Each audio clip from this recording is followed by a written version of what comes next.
Okay, welcome to the Monday, March 4th, 2019, meeting of the Falls Church City Council. Today is a work session, which means that the discussion is with the City Council, but at our next meeting, there will be a regular session which will allow public comment. So we are going to go ahead and get started with the first item. We just came from the groundbreaking of Founders Row, which is a pretty exciting day for Falls Church, a new movie theater that we can walk to, and new businesses and restaurants in a new part of town. So this will be an exciting development, I think, for all of us.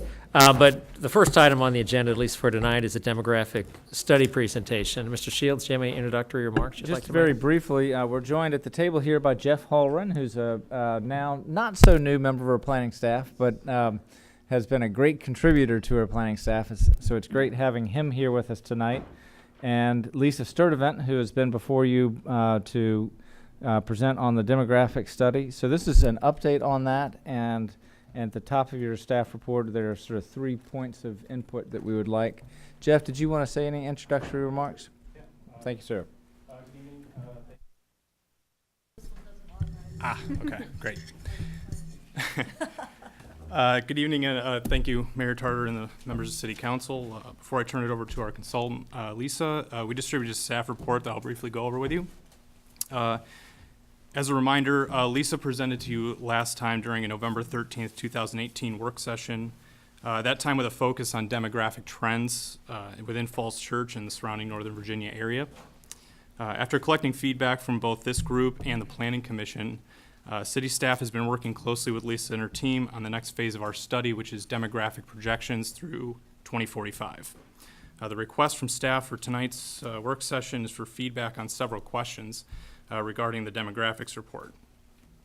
First, do you have remaining or outstanding questions about the demographic trends in the city? Second, what are your remaining questions about the demographic projections for the city? And 3, what connections to demographic trends such as housing, public facilities, or economic development should the city be exploring more in depth?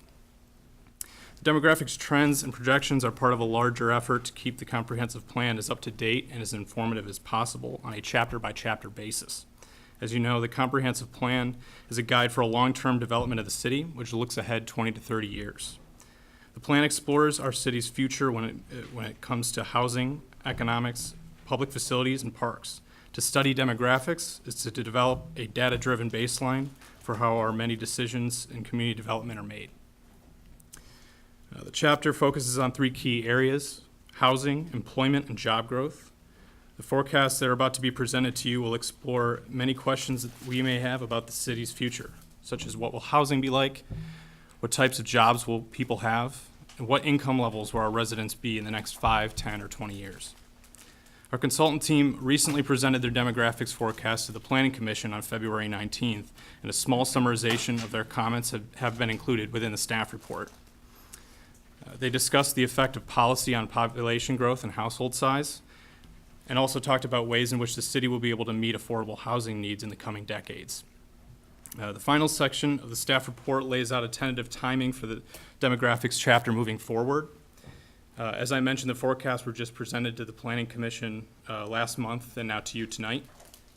The consultant team will also be meeting with school board later at a to-be-determined date.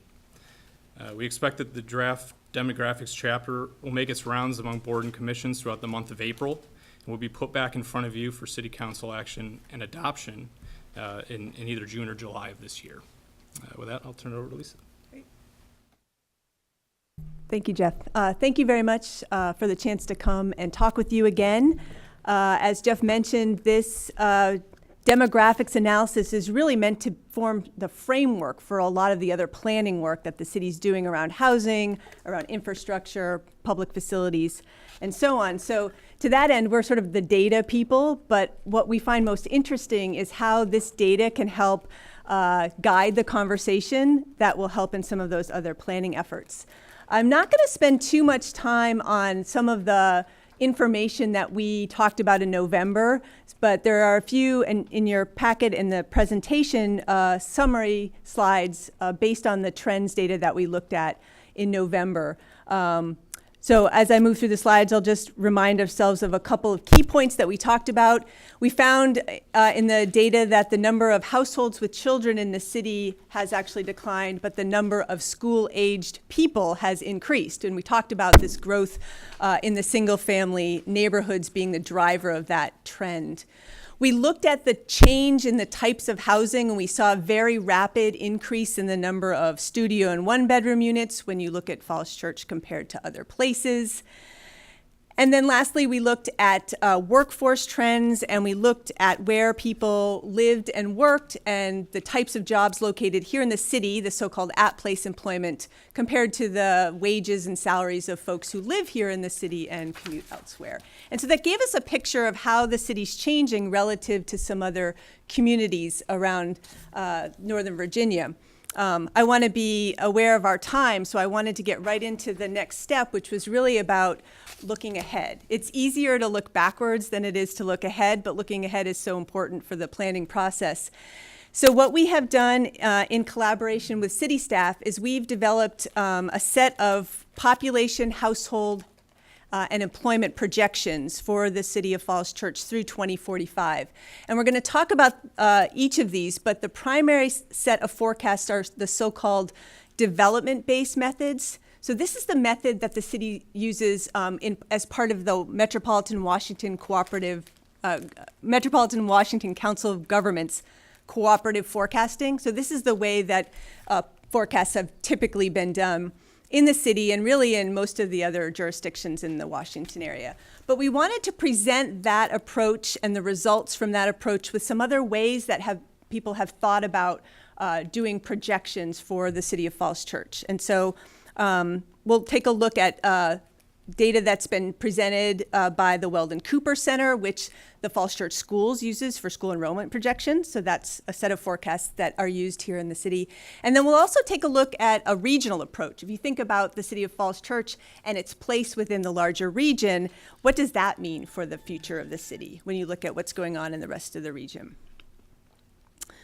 This information, again, is all in the information that's been provided to you. So I'm actually not going to spend a lot of time on the method, but if you have questions, we can definitely come back to it. The key pieces, though, of this development-based projections are assumptions we have to make about a few things. So we make assumptions about vacancy rates, we make assumptions about average household sizes, and we make assumptions about the number of workers that would be accommodated by new commercial space. So this development-based approach is really looking at the new construction that's in the pipeline, what's in the plans, and then converting that new residential and commercial construction into people and jobs. That's basically the upshot of it.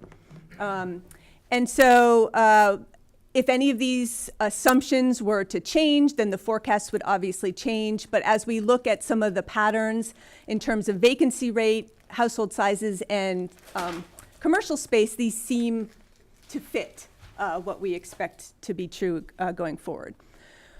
So without further ado, 2010 is always the base, 2010 is the base year for these projections because that is the last census, and so that is the last sort of correct number we have for the city.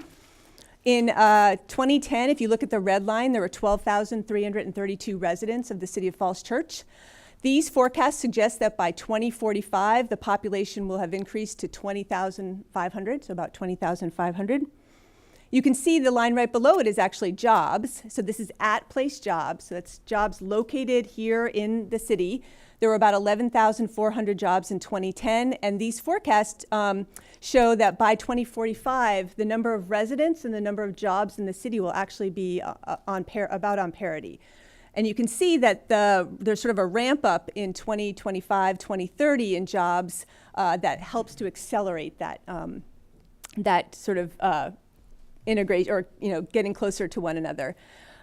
Between 20... Got a question if we could interrupt. I'm sorry, yeah, Vice Mayor Conley. Yeah. Are these like from 2010 was when these projections were made, or are No, they no, made from I'm now? sorry. We are making these projections today, Okay. but we're So using 2010 2010 as the for now, we're using baseline. baseline. Yeah. Okay. I'm glad you clarified. So 2010 to 2015, we made projections because we don't have a census number for 2015. So that's the only reason that's a projection. But you're right. We made these the last few months. So yeah. That's a good clarification. Another question. No, please, yeah. Okay to ask Of questions course, throughout. of So course. what explains a ramp up from 20? Yeah, West Falls Church, basically. So when we look at the new development that's been approved, we know how much residential, we know how much commercial, and we have to make some assumptions about absorption. And so based on our assessment, the residential was going to come online first, and we know that they are phasing it in such a way that's been approved by the city, so we take that into account as well. But the office is part of phase 2, and so that comes in the second period, so.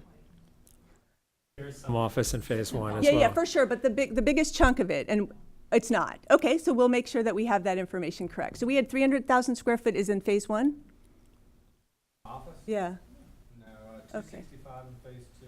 265 in phase 2. I think 100. Okay, so that's really good. We have come to you for those kinds of things. So we'll make sure that we have the correct information on that. So that'll show that that will be a little bit spaced out, I guess, between those 2020 and 2030 period. Yeah. All right, thank you. Yeah, for sure. So looking ahead, sometimes we get asked the question, well, how good are these? You know, how right are these going to be? And so what we decided to show was, if you look back at previous rounds of cooperative forecasts that were calculated in a very similar way that we're doing, look at the orange bars, for example. Those were forecasts produced in 1983, and you can see that it produced forecasts of population for 1990, 2000, and 2010 with the actuals in bold above. And you can see that in 1990, they were pretty close. In 2000, they were a little high. In 2010, they were a little low. And that was actually kind of a trend when you looked at households and also jobs. So again, looking at the orange bar, in 2000, the forecast was for 10,000 jobs. In 2010, the forecast was for 11,000 jobs. And in both cases, the forecast understated the amount of jobs that actually came to the city.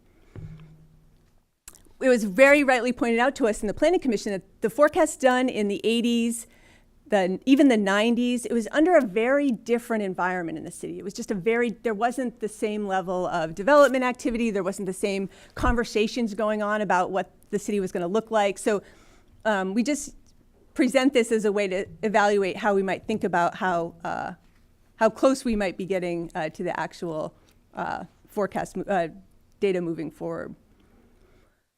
This just shows the annual percent changes across jobs, households, and population over the 5-year periods. That big bar for jobs, again, is West Falls Church, but we'll make sure that we are clear about what time frames they should be in.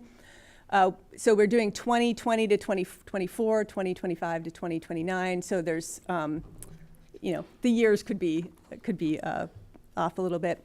We wanted to look at how these percent changes compared with other communities, and we looked at Arlington and Alexandria, and we looked at the city of Fairfax, and they just didn't seem to be the right comparisons. And so we've asked COG to share with us the projections from the activity centers that COG puts together, and so we will have that for you and for the chapter moving forward. But we didn't think it made sense to compare the forecast for, say, Arlington to the City of Falls Church, since we're talking about very different sized communities.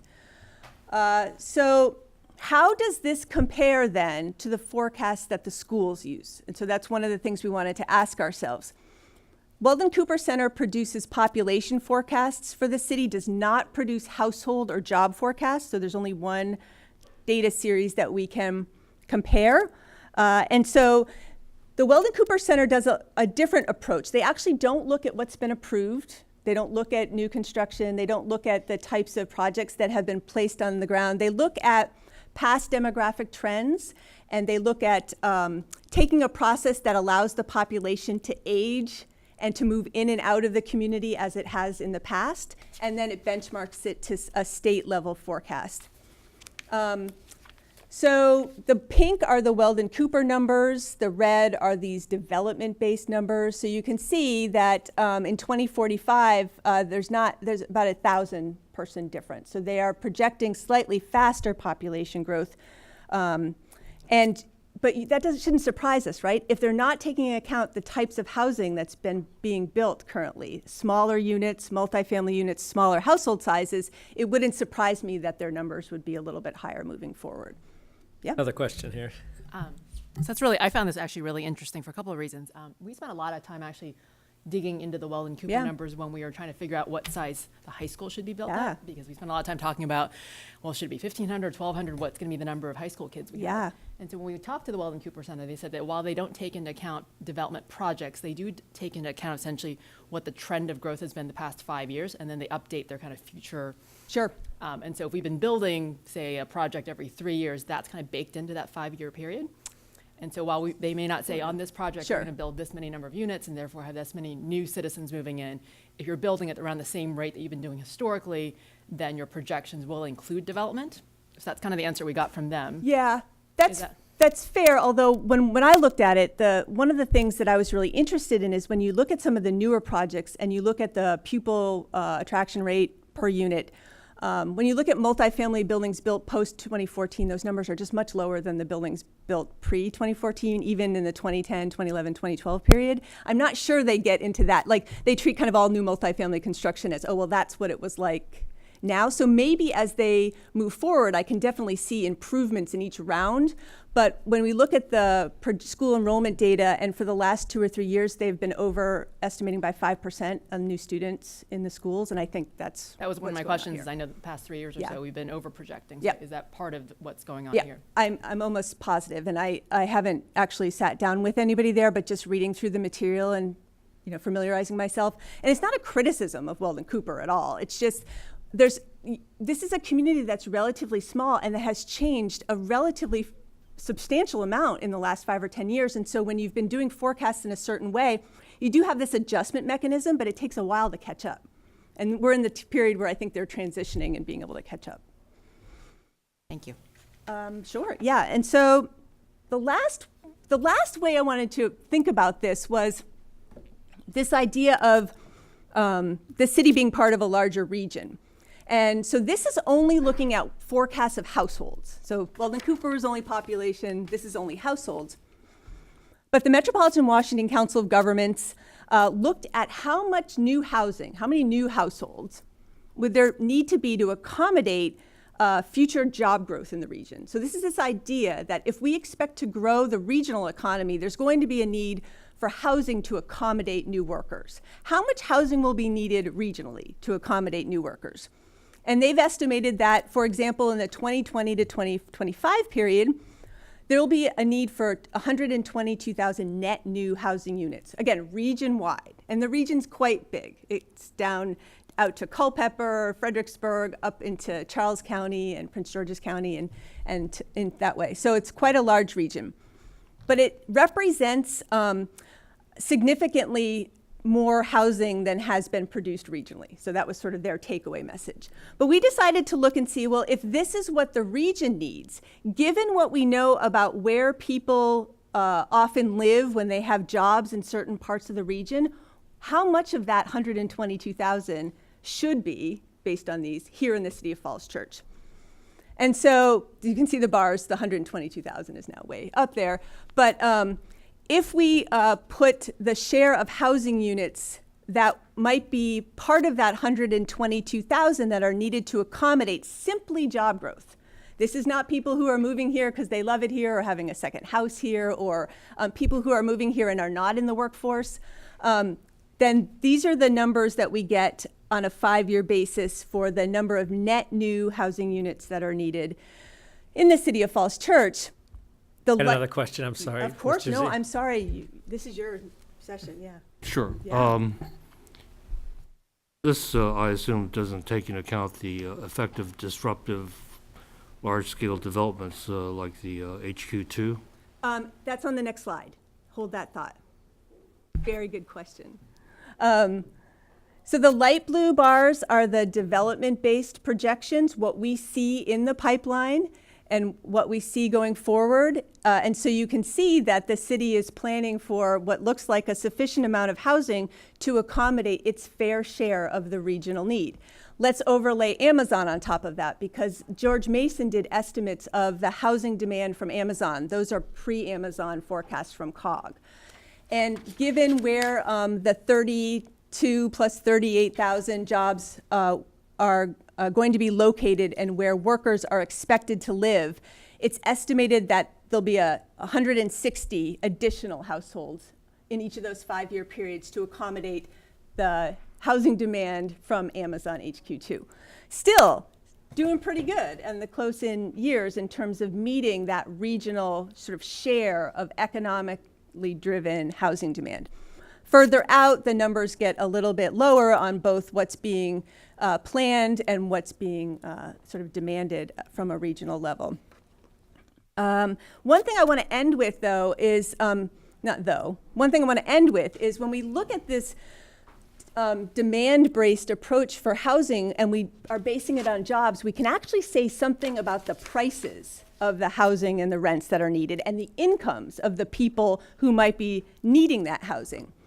So we applied some of the research that George Mason had done, and if we look at that demand we were just talking about, all the new housing that's needed based on job growth for the city of Falls Church, you can see that about half, a little more than half, the yellow, are households that will end up being on the higher income sort of side of the spectrum. Folks that live in households making more than the area median income, which right now is about $110,000 for a family of 4. But there's a whole bunch of households, these are working households who will fall in lots of different parts of the income spectrum. So that's the demand. And then the share on the right is the current household income distribution here in the city of Falls Church. So while about 56% of the demand will come from higher income households, the current household income distribution is weighted about 3/4 of households are in that higher income spectrum. And then sort of that missing middle, the sort of the 30 to 80 to 100% of area median income is where significantly more demand is going to be than is currently housed here in the city of Falls Church. So, that's one thing that as we talk about, and we can certainly go back to that, but as we talk about the connections and as the city works on their housing chapter of the comprehensive plan, for example, hopefully this type of information will be helpful. I'm happy to answer other questions about the data, but the whole goal of these kinds of numbers was really to start thinking about what the connections are to housing, to economic development, and to public facilities here in the city. And so we have these questions that we are asking of the boards and commissions as we go out, asking of you. So I welcome any questions about the forecasts or any thoughts on these connections to housing, economic development, or public facilities. All right, thank you for that informative presentation. I think we've got some more questions. Ms. Hardy? Good. Great, this is fascinating. I love all the questions. I was hoping that you'd actually give us all the answers to. Do not have the answers. I do have some answers, but yeah. I'd be more curious to see what you think. Yeah, if we could actually go back to the early trends, because I did want to pull out two specific trends that we talked about last time, but then ask kind of follow-up questions. So one was around the number of households with kids was actually decreased, but the number of school-age kids still have increased. Yes. Because driven by that whole 3 is the new 2 phenomenon we've seen. Right. And then the aging one, the 1 out of 5 or 55 and up. I'm curious if both things, have we benchmarked ourselves against neighboring jurisdictions? So is that happening everywhere, or is it more unique to us? Do we have more boomers? Are we more attracted to seniors than other localities? What do you think? So that's a good question. So the population has a greater share, the Falls Church population has a greater share of older adults than some of the neighboring population communities. As you remember, we compared ourselves to McLean and to Herndon and to Pivot Hills and to some other places. And in that trends report, we found that there is a larger share of older adults here in the city of Falls Church than those places. In terms of the number of households with children, we saw this increase in the number of owner-occupied single-family homes with more children being a little unique to the city of Falls Church. We looked at other places and didn't see it in those same communities. We saw a little bit of that in Arlington when we looked at it, but it seemed most prominent here in the data for the city of Falls Church. Okay. On the boomers and retirees, kind of a follow-up question. Do you think that we are retaining more people as they age in place? I guess you have more data that shows that we're retaining them, or are we attracting them? I think we're retaining them. So we didn't look specifically at the in-migration data by by age. But again, given the types of housing that's being built and given what we know about the occupants of some of that housing, and given what we know about patterns of older adults and the attractiveness of the City of Falls Church, we feel pretty comfortable it's people aging in place. Okay. And I'm glad you talked about the missing middle, because that was actually one of my questions. One of the future slides looked at our types of housing, so you compared single-family housing, that one. How does that proportion of types of housing compare to other places? So clearly we have a lot less townhomes than everything else. Yeah. Is that unique to us as well? Like, how does that distribution look elsewhere? Yeah, so again, I don't have the trends report with me. I probably should have had it. But in the first report we presented in November, we looked at the other communities in terms of townhouses. And I will say that the townhouse distribution here was different than other places. And I was kind of surprised at why there wasn't more townhouse development in the city. But certainly this split between multifamily versus single family, what was unique here in the city, again, partially because of its size, was that the increase in the number of multifamily units was just faster than in other places. And where I'm going with is actually Yes. in the projections part of it. So when we talk Good. about what future housing needs we have, I love the slide where you compare the demand-based versus development-based, where you kind of compared and had the Amazon HQ2 in there. Do you get into that one?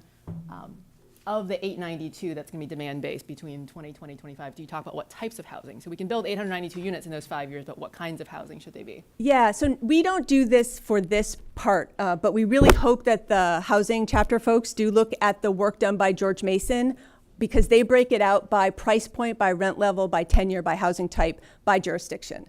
So they don't, well, I should take that back. They combine the City of Falls Church with Fairfax County, but we can sort of pull out what it looks like. The thing about the Amazon workers is these are very high-wage jobs with relatively high incomes. And so what, in general, the George Mason study found is that there's going to be significant demand for owner-occupied homes in sort of the $750,000 to $1 million price range. I mean, that's the market here. And so the extent to which Falls Church is an attractive location for some of these new workers, and then what are the implications for either existing residents or other folks who want to move here, I think that's a really good sort of conversation to be having. Yeah.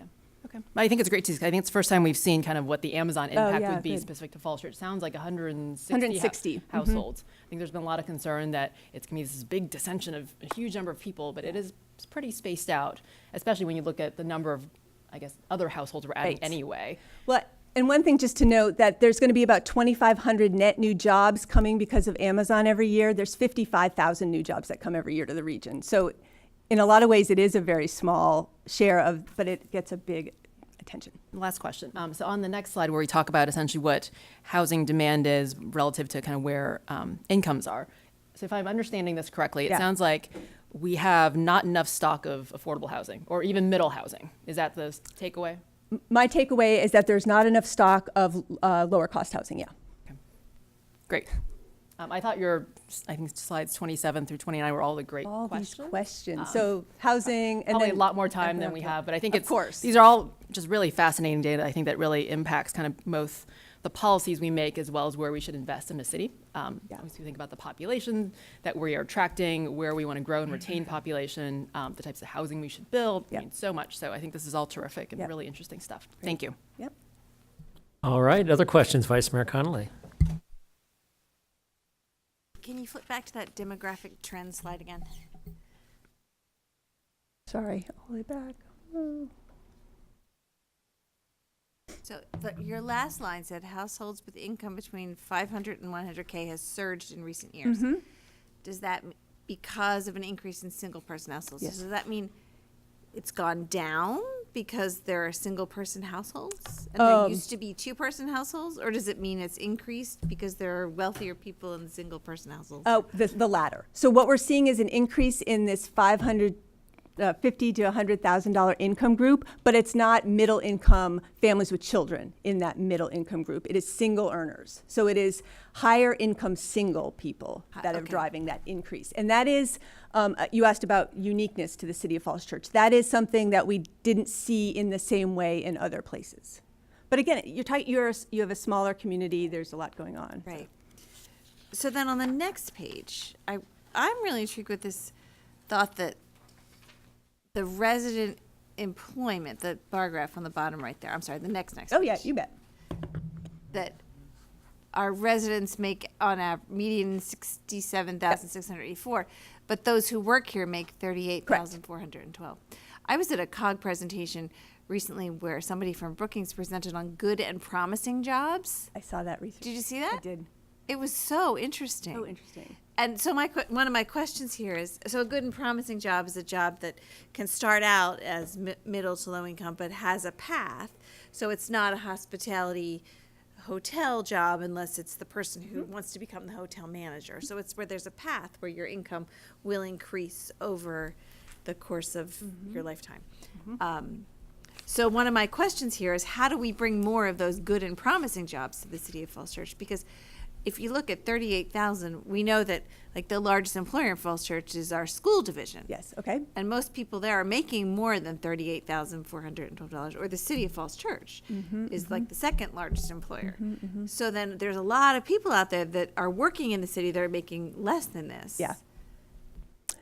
So How do we increase the share of good and promising jobs? That's just no, that's a great, and so, and in fact, that ties into one of the questions on the end slide is sort of what are the constraints to attracting good and promising jobs to the City of Falls Church? And I think that, you know, one of the things that we've looked at is, has the type of commercial space been the type of space that employers are looking for? Has the fact that office and commercial vacancy rates still remain relatively high in Tysons and in Arlington make it such that even if there was new commercial space, would those kinds of employers choose to come here? But then the last thing I'll mention, and just how this ties into demographics, and this idea of the Amazon and the Amazon-related industries looking for places that are diverse and inclusive and walkable, and places that have a sense of place. I feel like that's the opportunity, I would argue, in the City of Falls Church to attract these good and promising jobs. That said, those kind of places also attract retail and restaurant and hotel jobs too. So it's always going to be a little bit of a mix. We just want to be able to have both. Totally. Because we need the retail and restaurant hotel jobs to Totally. drive the other jobs, and Absolutely. we need people to be able to go between them. Yeah. And not just be stuck in one thing if they'd like to switch to something else. Absolutely. But I honestly think that this idea of being in the City of Falls Church where there's metro access, you don't have to be in Tysons, you don't have to be in Crystal City, I think that's going to be really attractive as the new office space comes online in the right 5-year period, to make Falls Church be more attractive in a way that it hasn't been before, provided that office vacancy rates still aren't sort of at high levels out in Tysons. I guess that's really the driver, I think. Mr. Duncan? Hi. Hi. So is there any connection between these numbers and issues of mobility? You know, how many cars or other means of conveyance are these folks who are going to move in here by the hundreds or thousands going to own? How are they going to get around? Is there any way to talk about that as we take this out to the community? That's a really good question. I think that should definitely be one of these conversation points. We didn't look specifically at car ownership or mode of commute, but I will add that to my list because I think that's really valuable. Oh, just, Yep. you know, as we talk about individual development projects, Yep. Invariably, no matter how marvelous people may think it will be to walk to the movies or whatever, the question arises, you know, but oh my God, we're just drowning in traffic. Yep. And whether that's true or not is another matter, but it just getting some data on It's a great suggestion. maybe these people are not going to have, you know, as many cars as Dan Z and I have in our driveway. Sure, Let's sure. hope No, not. that's great suggestion. That would make it better in terms of, you know, space. Yep. The other question is, so on the development-based projection population number, you sort of have us topping out, both methods have us topping out at about 20,500 people by 2045. That seems a little lower than I remember seeing in some older Weldon Cooper study, which stuck in my mind that by 2030 we were going to have 30,000. Am I just making that number up, or I haven't seen that. I would Okay. never say you're making that up. I well, you haven't go ahead seen and that. say that if you want. I'm just, again, as people ask, Yep. you know, how many people are going to live in this new development, and how many people is Falls Church going to have? If the number is just a little over 20,000, that's somewhat less terrifying to people Yeah. than other numbers that I've seen floating around. So maybe calling attention to that would Yeah. be useful. And then on the page where we are talking about housing, as Ms. Hardy pointed out, is it correct to say, here we are, so the demand-based approach on housing, those numbers, 290 units, 533, 353, 571, those are Falls Church's numbers? That's supposed to be our fair share of? Oh, yeah, I should have updated them with the new estimate. So that would have been sort of at 2045. So let's set the unit counts aside. I'm sorry, that was my error. Those are from an earlier version. Oh, Set the okay. unit counts aside for now and just look at it would be the, if you added up all the dark blue bars. I'm trying to get a number for Yeah, I'm sorry. 30 to 100% Yeah. AMI housing units. How many do we need to do our job by 2045 as a, worthwhile participant in the metropolitan area? Right, and so what I need to do is back out that number. Because there again, Yeah. that's, if the numbers that you're showing there now, which may not be the ones you want to settle Yeah. on, but it's, about 1,700 units, which is about 55 or so per year for the next 30 years. So that sounds, like it's ambitious, but not completely inconceivable if Yeah. future leaders and councils, committed to basically more multifamily development or continuing multifamily development at a pace and with a different mix than we have now. The market eventually, hopefully, will want to build something besides 150% AMI apartment buildings. And if we're willing to accept those, maybe those numbers might work out. Anyway, having new numbers there Yep, to good. give all the boards and commissions just some idea of what it is that we would have to do every year or every 5 years to meet some of these marks. And finally, in that same kind of vein, can the staff just put on a piece of paper what the numbers are over the last, and you pick a number, I would start at probably 2003 or so, over the last 15 years-ish, of how many units we have added, how many people those have been, your population number, which is actually the current population number, isn't it estimated to be about 14,500? This 14, year? yep, You're saying that's about right. 14,808 in 2020, so it's about 14,500 now. So since 1990-ish to today, we have gone from whatever we were in 1990 to 14,500. What will we have to do over the next X years to, again, keep pace? And then how many units have we actually built? And any other data that, because we sort of, I think, forget, we build a building and all of a sudden it's part of the fabric of the city and people don't think Right. about how, well, that was a new big thing. Right. And so even just over the last 15 years, if we can put those numbers out, that would be helpful maybe to the other boards and commissions to see what we would need to do. Okay, thanks. Could I maybe tag on a request to that? So essentially, if we could go back historically to show the number of housing units we've added in the past by that income distribution, is that too hard to do? Yeah, it is.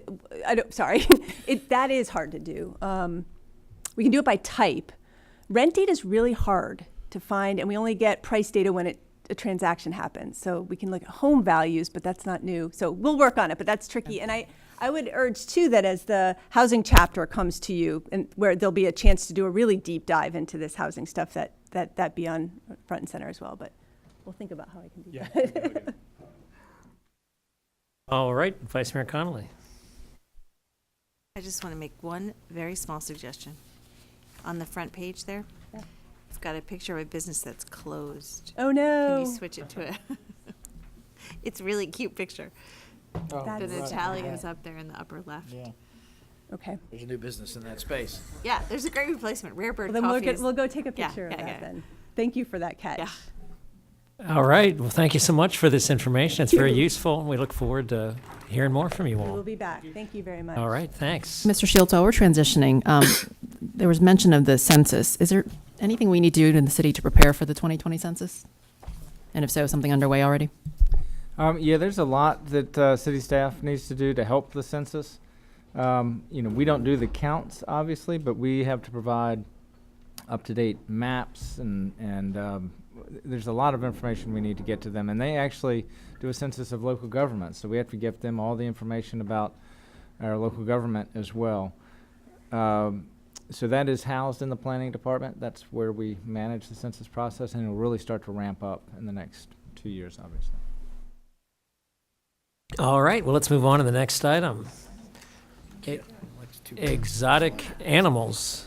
Mr. Snyder? Just a follow-up before we get to that. I'm wondering if the data could be provided to, particularly to public safety, to determine what we're going to need in terms of police and fire resources with this, with some of these projections. Thank you.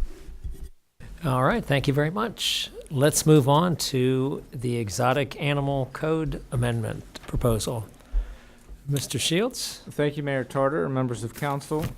So the council members have requested that this be put on the council's work session agenda. We've received a number of emails requesting that the city take a look at its exotic animals code amendments, and specifically to allow certain animals that have traditionally not been listed as animals that are permitted to be owned in the city. What is in your packet is copies of that correspondence that's been received. In addition, there's a letter from the animal warden, Becky Keenan, to one of the petitioners. One of the petitioners is here in the room, who's been a very effective and well-prepared advocate on this issue. There is, what they request is for council to have a discussion and then provide direction to staff in terms of what council would like to do on this policy issue. The staff recommendation is to maintain the laws that are on the books as they are without changes. And I'll state just a few words about that. I've had to get educated on this issue, and that and what's behind that recommendation, and our chief of police is here as well. We've passed out at the dais correspondence that from the animal warden that just really came in today, and what it lays out is some history. And in the 1990s, the city amended its code to be more restrictive with respect to exotic animals, and that was done as part of a regional effort. And during the 1990s, there was a big increase in the popularity of certain pocket pets.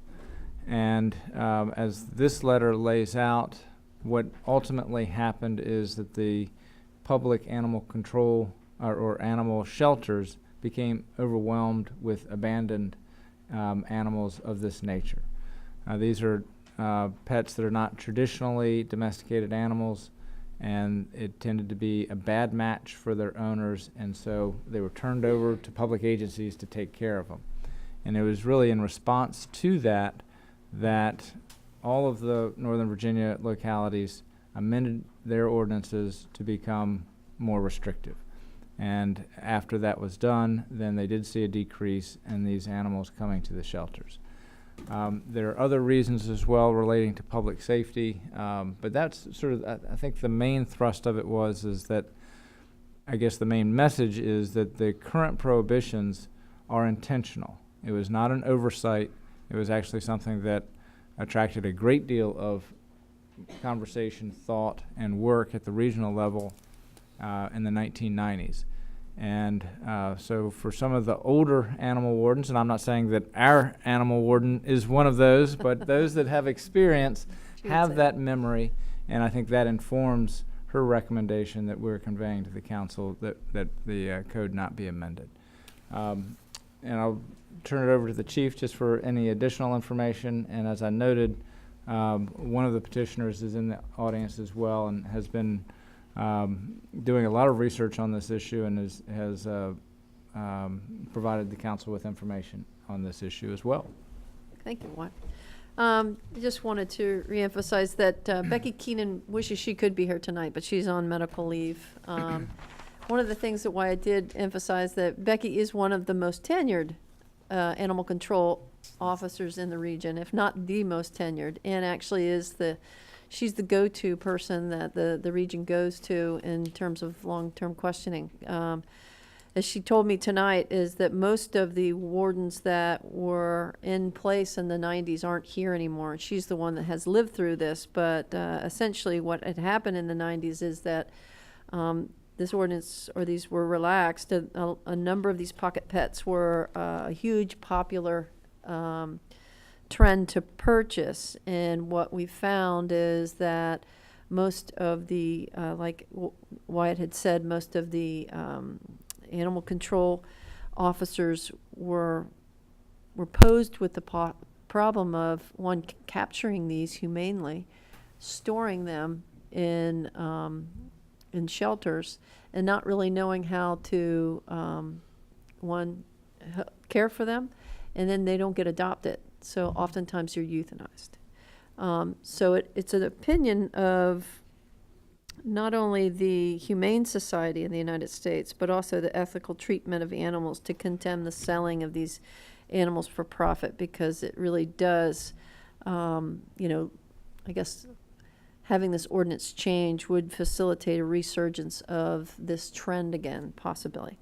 The other thing that Becky did emphasize is the public health concern that these animals pose. Oftentimes, with these types of animals, they're not inoculated for any types of different diseases like we would our dogs and our cats. And so oftentimes what can happen is they can spread disease.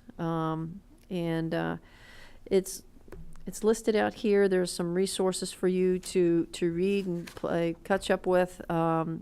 Certainly, I am too impressed by Isabella Davis with respect to her plight here, to see if she can change the ordinance. And but all due respect, it's the position of public safety to maintain our position in our ordinance.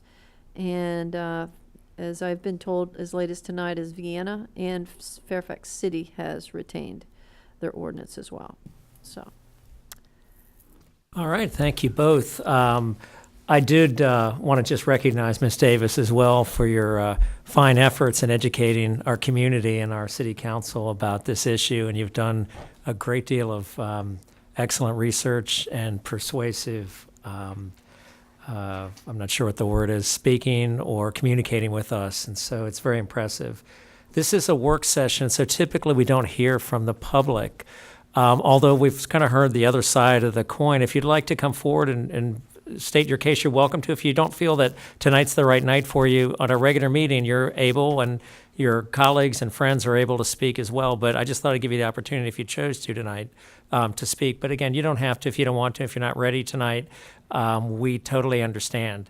And we've received a lot of your materials, and so I think are pretty comfortable with your position, but I just wanted to give you that opportunity since we're kind of hearing one side of the story right now. And you're welcome to come forward if you'd like, or if you'd like to wait till the next time, we'd certainly welcome you then as well. So it's up to you what you might want to do. Do you have any thoughts?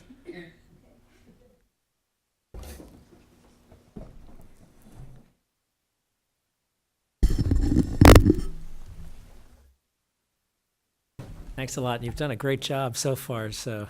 Thank you.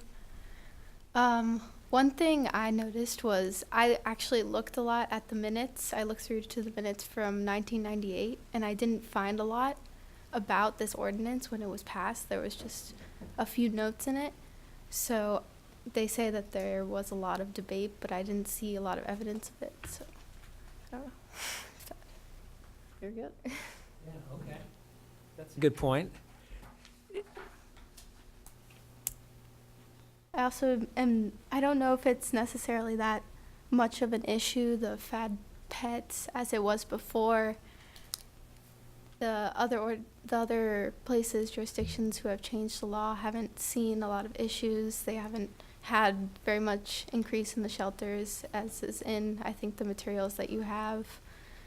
And I think a lot of people already own these pets, not knowing that they're illegal. Mm-hmm. And I don't think a lot of the issues are occurring, even though they do own the pets. So I'm not sure if they would necessarily occur if the law was changed. And I'm not sure how many people would actually decide, the law changed, let me go out and get one of these pets. Okay. Well, those are some good points. Thank you. If there's anything else you want to say, go ahead and feel free to. Now would be a good time, but you're welcome to come back. at a regular hearing, and to bring your friends or other people who feel similarly, and you can testify publicly. And so we'd be delighted to hear more from you at that time if you'd like. So thank you for coming up now. We look forward to hearing more from you and appreciate your side of the issue. So thanks again. Are there any questions people have or anything people would like to? All right, so we've got a few. You're welcome to stay if you'd like, or you can head back to your chair. So why don't we start with Ms. Hardy and then go to Mr. Snyder and then go around the table. Great. Thank you. And thank you for including the Fairfax County staff report, because they recently just made the change in January 2019. And I thought their staff report did a really nice job, actually, both outlining the history that's involved, because I know Fairfax was part of this change in 1998. And then they even detailed history that in 2001, their planning commission actually approved the change in their ordinance, but their board didn't. And then they tried again in 2015. So clearly there's a lot of history involved in this. But what I found, number one, pretty compelling is that Arlington, being 15 times our size at a population of 235,000, since we were just talking about population, Fairfax County at a population of 1.15 million made this change now in January 2019, so 80 sometimes our size.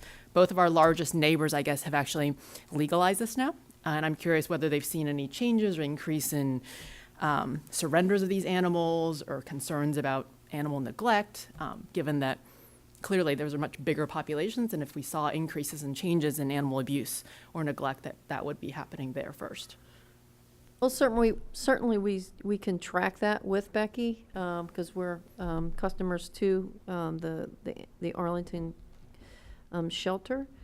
But I guess with I have to look at the numbers as of late in the last couple of years, but if they just changed it, we can track it moving forward as well. Fairfax, I think, referenced Arlington, since Arlington was, I guess, 2 years ago. And I Okay. think in the staff report that Fairfax presented, which was actually to recommend the changes, they noted that Arlington didn't see any impact, which is why the staff felt comfortable actually recommending the change. So I thought that was pretty compelling, given that another jurisdiction with obviously a lot more population and therefore pet owners actually didn't notice an impact.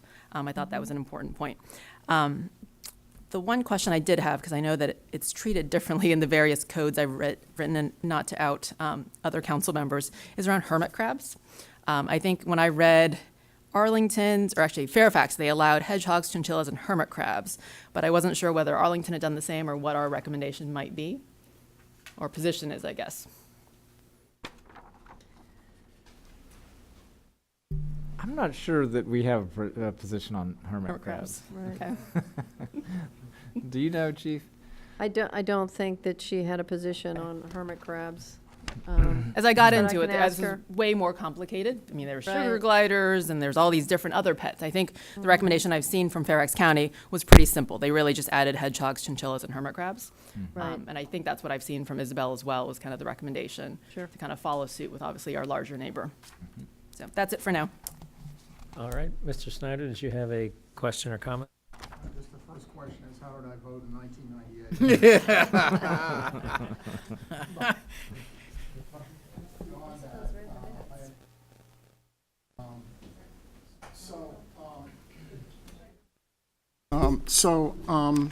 I'm looking at this chart I think you provided, and it sounds like the entire region went a particular way in 1998, and it looks like the region is swinging in an entirely different direction.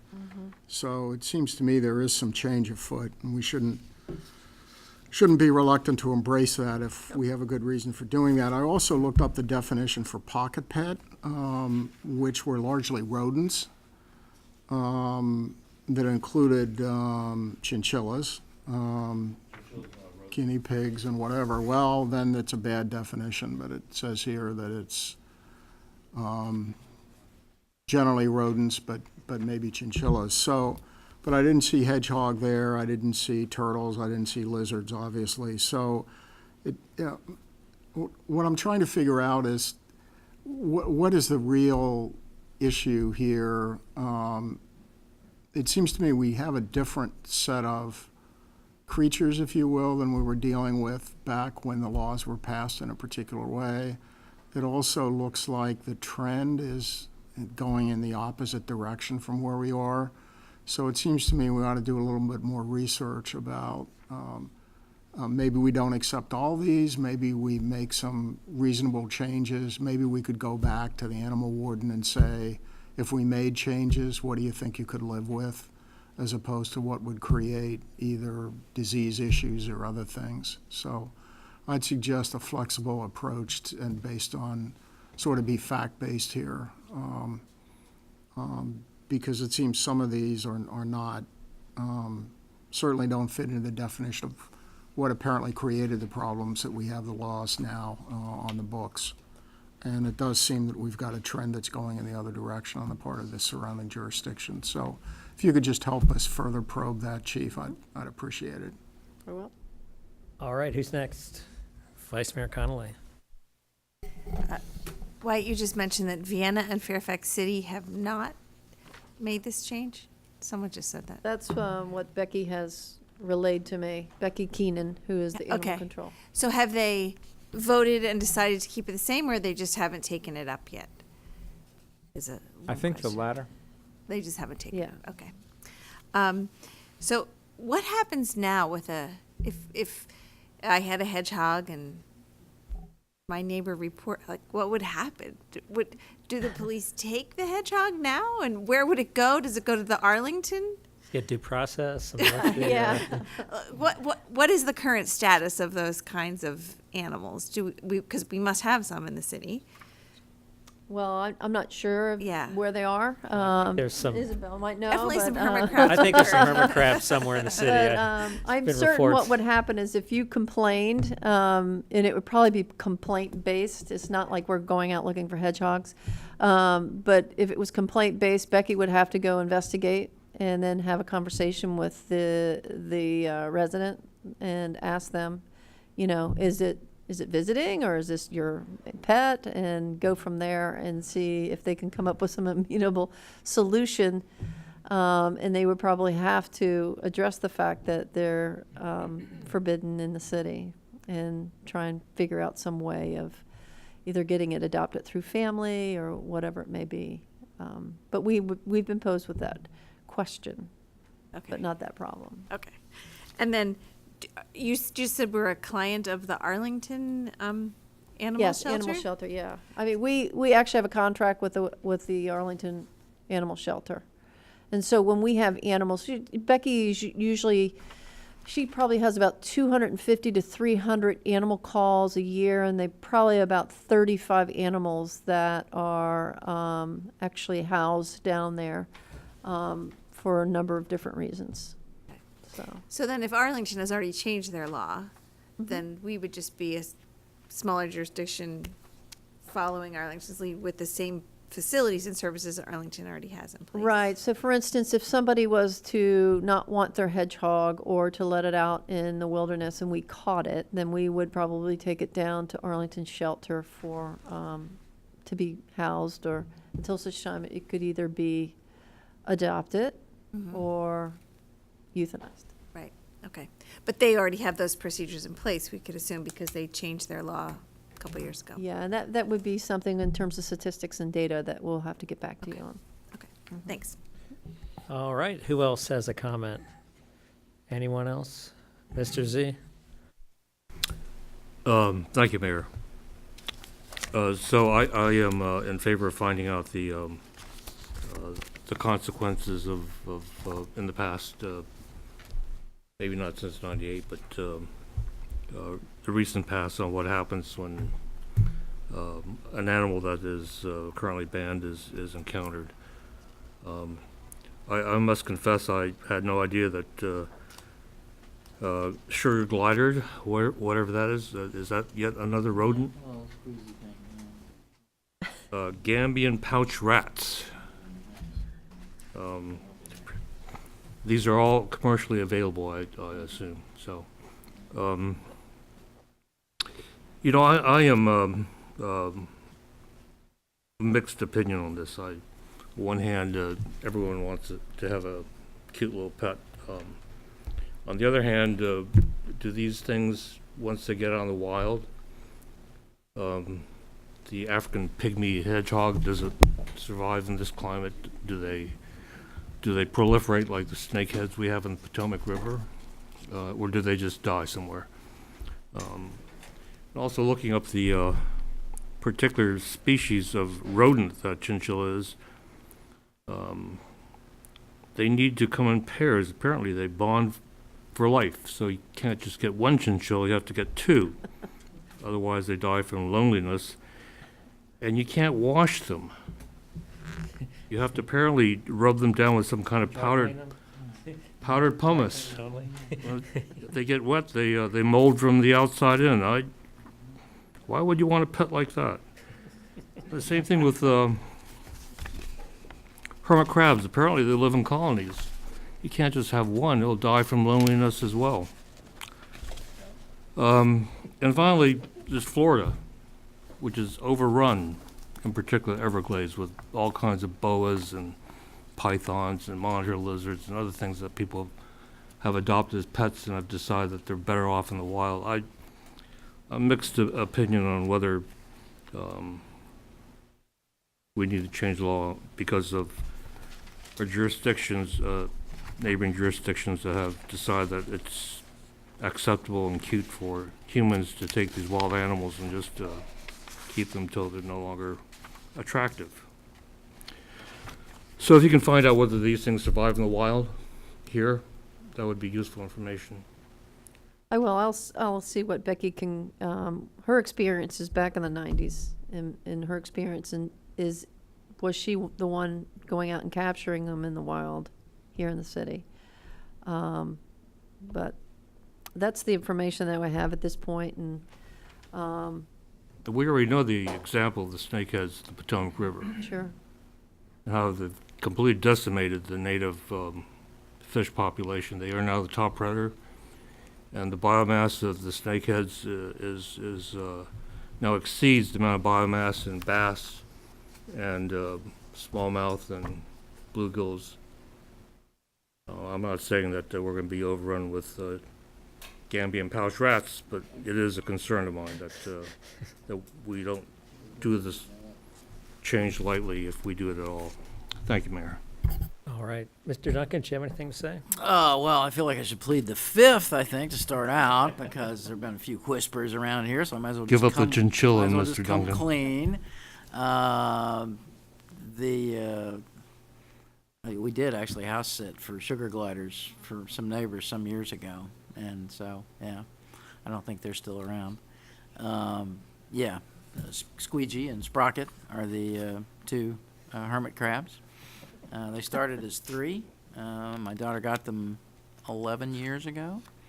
They are the best tended hermit crabs in the hemisphere. And I think it's probably true that they do live more happily when they're in groups. So I don't know. I mean, it just seems silly for Falls Church to have a ordinance that is out of compliance with Arlington and Fairfax in this particular area. We're just so small that whatever they do, we ought to just track along with them. That's kind of my first impulse. But we know Becky very well. She's been to our house a couple of times over the 30-ump years that we've lived there and helped us take out raccoons and things that were needing to be taken out. And I want to respect her expertise and opinion, and if anything in my life, an awareness about animal rights has certainly increased, and I'm a little surprised, frankly, that in a place like Arlington especially, there hasn't been more of a robust on the one hand, on the other hand discussion. While I would be interested in participating in that, just as an intellectual exercise, again, I have to come back to what Little Falls Church does in this issue just doesn't really seem highly impactful. Essentially, whatever Fairfax and Arlington do, we should just do. It would be like we were, the only jurisdiction firing a particular caliber of weapon, in our police force. I mean, we could do that, but it would be weird for us to do something so outlying. So data would be useful to have, something that may update Becky's personal expertise would be helpful to know before we decide on this. Okay, I'm torn on this. One, I'm very sympathetic to you, Ms. Davis. You've done an extraordinary job as an advocate, which I really appreciate, and I'm very impressed with you and the good work you've done. and I know you feel strongly about this. On the other hand, though, I do respect our professional staff and what their opinions are, and the rights of animals and just what we have as pets and don't have pets is I think an evolving thing over time. And so I'm not sure I've come down one direction or the other right at this time. I would like some more information, maybe along the lines of Mr. Snyder, in conversations maybe with Becky, to see if there is some middle ground or she has some additional thoughts as we wrestle with this issue. So I think that's about all I've got at this time. But I do want to thank you again for coming out and for bringing this issue to our attention. And I know there's more to be discussed with this, so I'm sure we'll be talking to you some more. So thanks for coming out, and thank you for your time on this issue. Yeah, of course. So that we have something to react to, is there kind of language that staff could put together on what that middle ground is? Is it the Fairfax County version, which is just hedgehogs, chinchillas, and hermit crabs? Is it something that includes the Arlington one, which includes a bunch of other things? Like, is there language that we could then react to and say, okay, how does this compare? Does this feel like a good compromise? And for people who are on the fence, I would encourage you to actually look at the Fairfax staff report, because I both read the report as well as watched their meeting. And they had interviewed various divisions, all their boards and commissions, animal shelters, biologists, their health department. I think all of those groups put together is probably like 10 times our city staff. So I also do respect their opinions there, not excluding ours, of course. But I did want to make sure that, obviously someone who's spent a lot of time thinking about this too and thought about the risk versus reward element to it.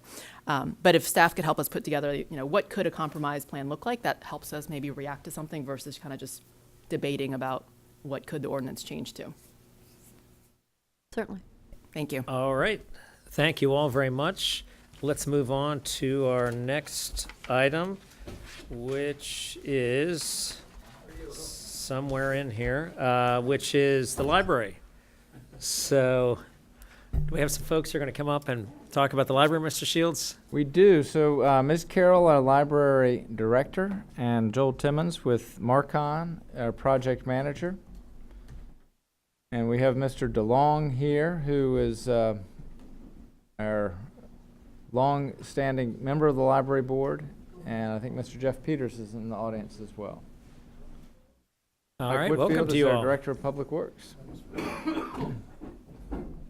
All right, thanks for coming out and all your fine work. What say you? Do you want me to do an introduction, or should we just turn it straight to you? Well, one of the things that I will just note at the outset is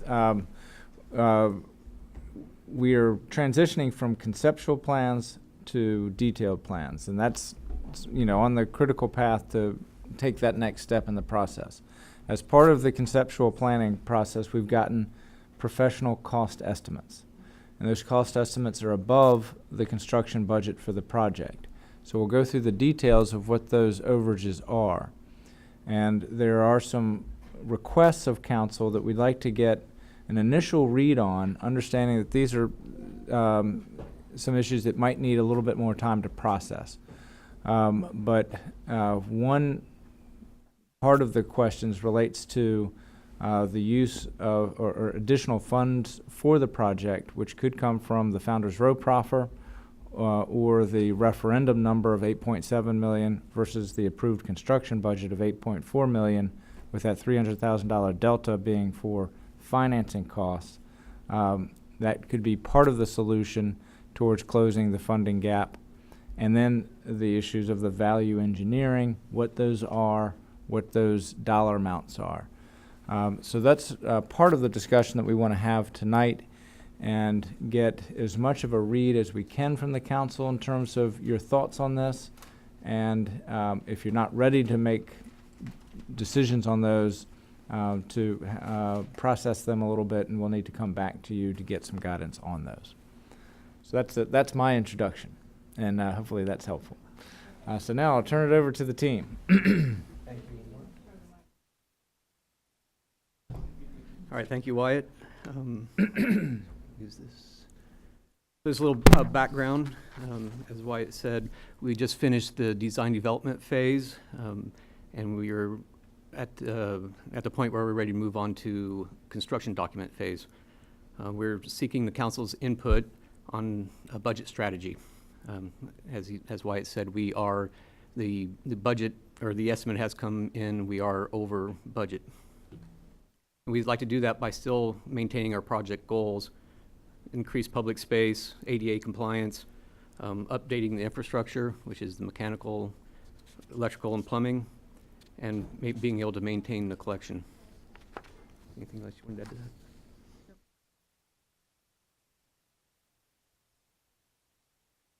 So our DDE estimate came back from our CMAR, our CM at risk. The soft costs are still at 1.2 million. The hard costs, our CMAR GMP came in at 7.2 million. Their owner costs are still at 560,000, and we have a budget line item for FF&E, furniture, fixtures, and equipment at 602,000. That total is $9.6 million.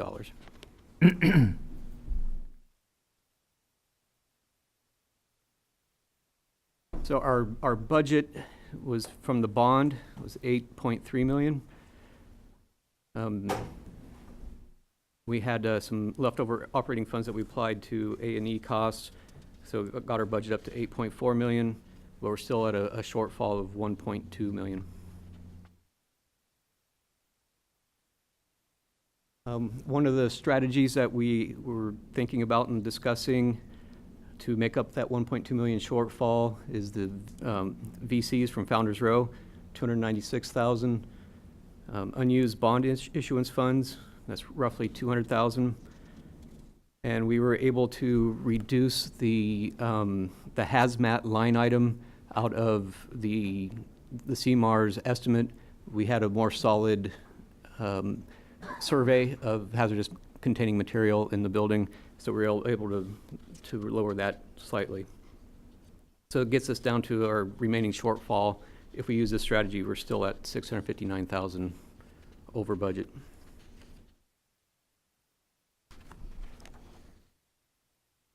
Another strategy would be to start descoping, which degrades our goals from the beginning. The CMAR did go through a value engineering exercise with the architect engineer. Some of these are more, they're not really value engineering, they are descoping, taking items that are important to the project out in order to try to get down to the budget. One of those items is the BAS controls, that's the building automation systems. That's $100,000 is what the CMAR is budgeting that they could remove from the estimate. This ties all the HVAC controls back to City Hall. Lighting controls and fixtures, we could decrease $100,000 there, using a different light fixture and deleting the controls altogether. The two issues that we may come into with the BAS controls and the lighting controls, removing those is it's going to degrade the LEED certification. There was a cistern that was added for the stormwater. We could delete that and go to a BMP, and that would lower it $80,000. We could delete the rooftop unit, number one. We were planning on replacing that. It's an older unit. It's getting near the end of its lifespan, and we could delete the humidifiers to save us $94,000. Then there's a list of miscellaneous small items, some furniture, some lockers that we could reuse, and some. There was a operating partition that was mistakenly added into the budget. So that all adds up to $409,753,000. So with all that, we are still over $409,000. This is just a. Wait, is that right? I think we're at 250 then. Oh, I'm sorry. If we accepted all those, we'd be at. If we accepted all of the de-scoping items, sorry, if we accepted all of the de-scope. Oh, now it is. If we accepted all of the de-scoping items, that would reduce the amount to about 260,000, I think. Right. That we would still be over budget.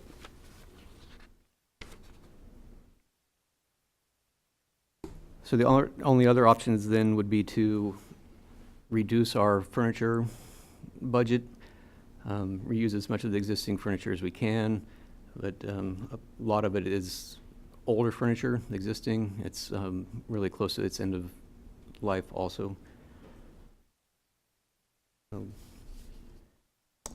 And this is a graphic on the streetscape option? This is one of the items that we went through with the value engineering exercise. The one on the right is after we evaluated it. One of the increases in the budget was a streetscape. When we started out, we had only had about 15,000 in the initial budget for streetscape items, for exterior items. The graphic on the left is the redesign for design development. Includes the streetscape to get it up to the most recent streetscape plan. The one on the right is along Virginia. We got rid of all of the pavers and are using just concrete for the sidewalk, and then just maintaining some pavers on Park Avenue side. That's not in the is that in the numbers you're showing, or that's another option that would be, that would reduce the $260,000 gap that you described? It was not in there. It's about $60,000. Okay, so that should be an additional that, yes. VE That would or be an additional. descoping of, that would have a value of 60K in addition to what's been listed already. Correct. Okay.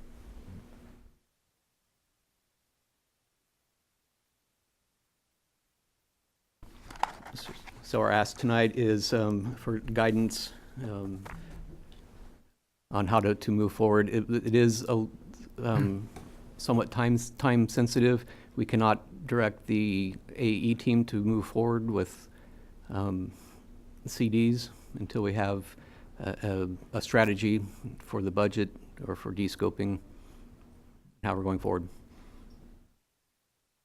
All right, thank you very much. Let's open it up to questions, comments. Cost increases. Yep. They delay.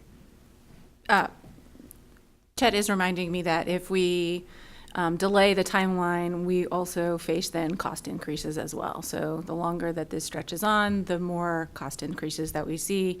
We've already had cost increases because this is a budget that was determined in 2014.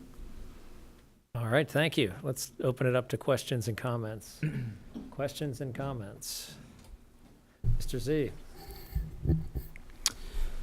So what I'm hearing is you're getting rid of the LEED certification. Period. You will not make it. You will not make silver. We will not make silver without additional funding. And it appears to me that you get rid of the dehumidifiers, that goes to a functional aspect. I just, it's a lot to swallow, and even with getting rid of all that, and to put in, to swap out things that would contribute to the character of the city, that we've worked very hard to get to, the streetscape and pavers and Littleton houses, dentals on the roof and stuff like that. You know, it's most disheartening. And you're still not there. Correct. So it doesn't seem to be solvable. I mean, the stretch, the $250,000, if we accept this descoping, is I don't know how we're going to find that. I mean, is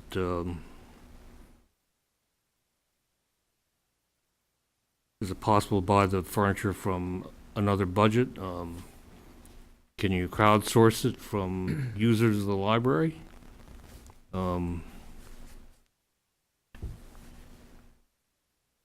is just, it's tough. It's tough. It's unacceptable to me.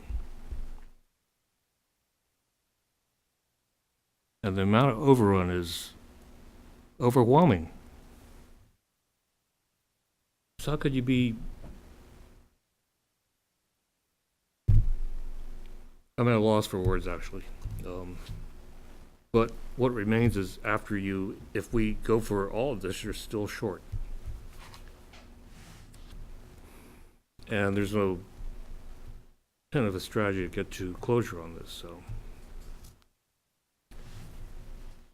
I say we put it back out to the people. Get a referendum on whether they want that increase. You know, the people say we're willing to swallow another $1.5 million. That makes it easier for us.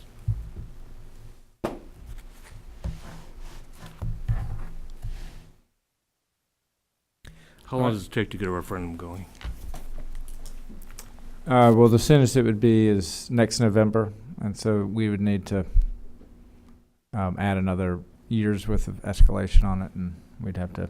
You can't do an emergency referendum? Well, There would be a cost. there would be. So we have moved. Probably be $150,000 for that. Yeah, and for referendums have to be during general elections. You can't have them at primary elections or special elections. Now, having said all that, the city's requirement for that would be a standard referendum under Virginia law. Under Virginia law, the city's not required to have referenda, and so really this is kind of our own rules.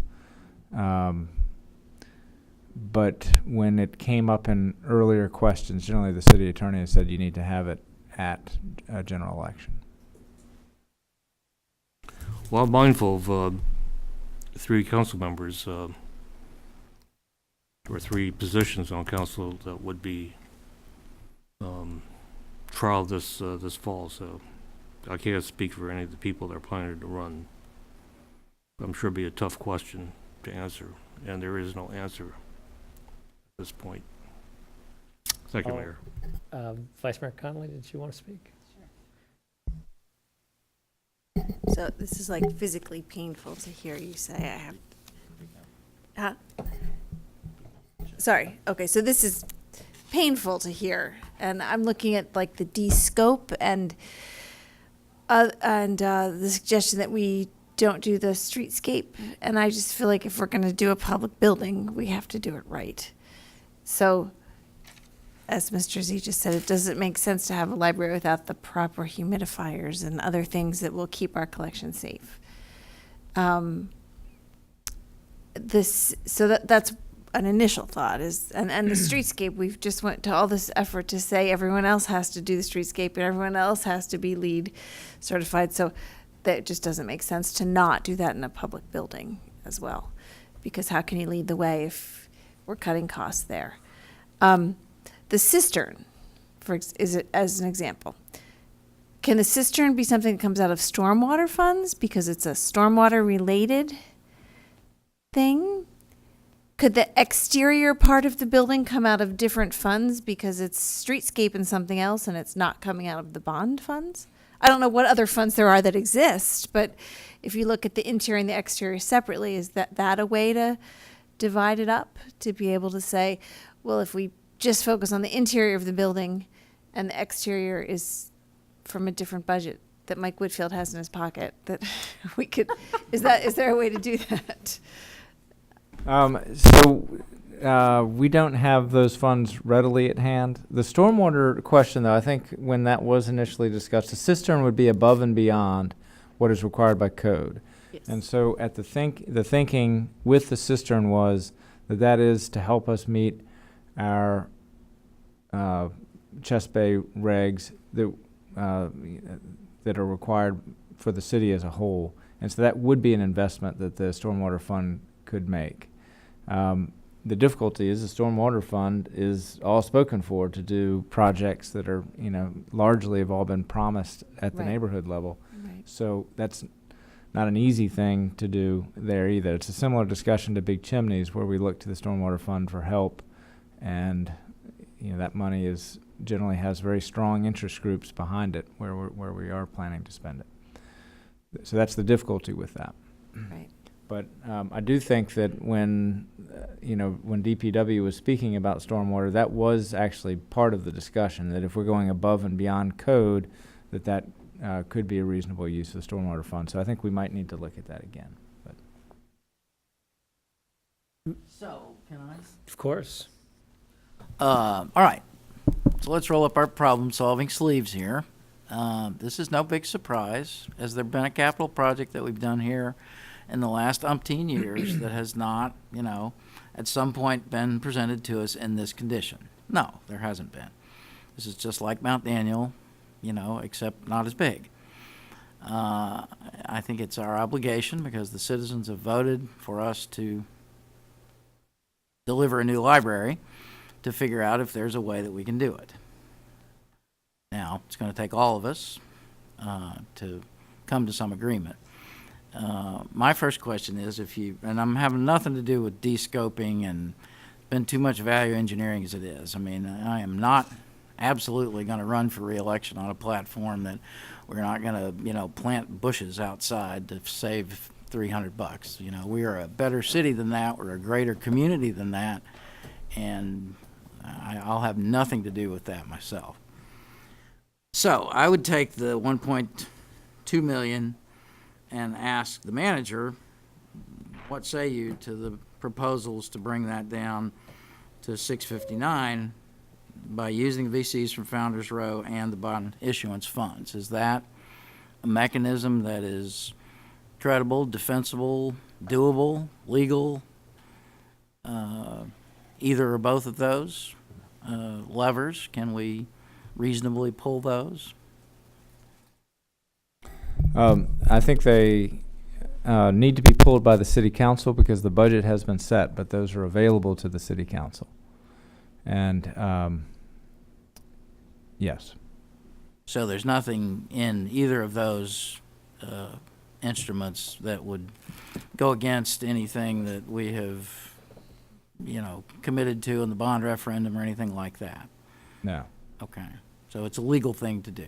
Correct. Okay, and it's a financially reasonable thing to do. What were the VCs at Founders Row? Why wouldn't they be used for this, I guess, is my question. What were we going to use the VCs for Founders Row for, if not this? So they are dedicated to library capital projects. So that's what they have to be used for. Do we have any other plans for a library capital project outside this one? No. The only thing that it could, if the council didn't increase the budget and these funds were used, then the city would issue less debt for the library project. That's really kind of the only other way that it would properly be used. So is it kind of a sequencing thing? I mean, because it took longer for Founders Row to come, had we known, 3 years ago when we did the library referendum that we had that money in hand, we would have factored that into the amount of money that we asked for. Is that? Well, the amount of money that we asked for is based on a professional study with a scope and with cost and preliminary cost estimates. As was noted, those were $2014 dollars, and that's really the fundamental problem that we have. We're going off of numbers that are 4 years old. Yeah, really, 4 years old. And not only that, I'd also like to point out that there were several items in that 2014 study that were not included that are now being included. So the streetscape was not part of the 2014 numbers. I believe the streetscape was approved, the streetscape guidelines were approved in 2017. So the only thing that they included in that was concrete work and to repair existing concrete. So wasn't even a full redo of all of our concrete. And I think they did not include very much for stormwater. I think they only included about $20,000, and we're up to $162,000.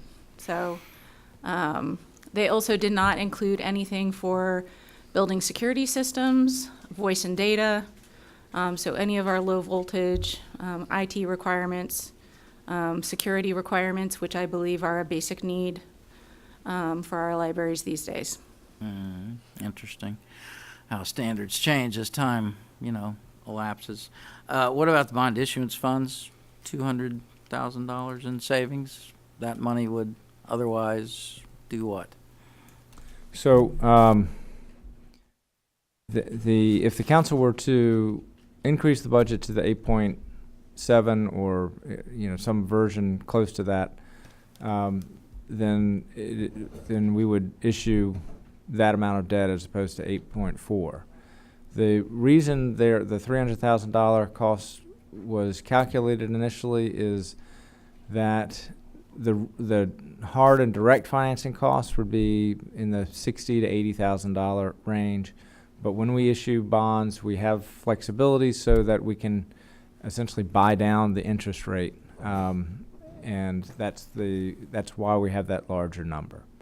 And what we anticipate is that this issuance will be part of a much larger school bond issuance, and so the cost will be this, and this project actually will be a pretty small component of the overall issuance cost, and so we think it's reasonable to forecast that you won't need the full 300,000. We've conservatively estimated that you'll need 100,000 at the end of the day. Okay, all right, well, let me let others folks, just one other question. So if we ended up $659,000 short, where would that money come from? Is that going to be just a capital expense, or are we going to take it out of the tax rate, or what's your...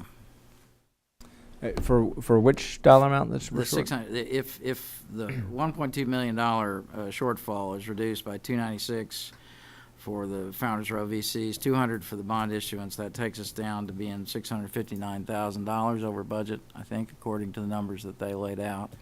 So that $659,000 you're saying would simply be bonded?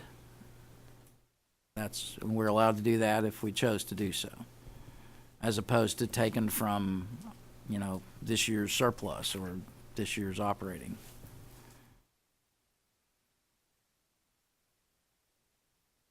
Well, the bond referendum did set an amount, so if you exceed that,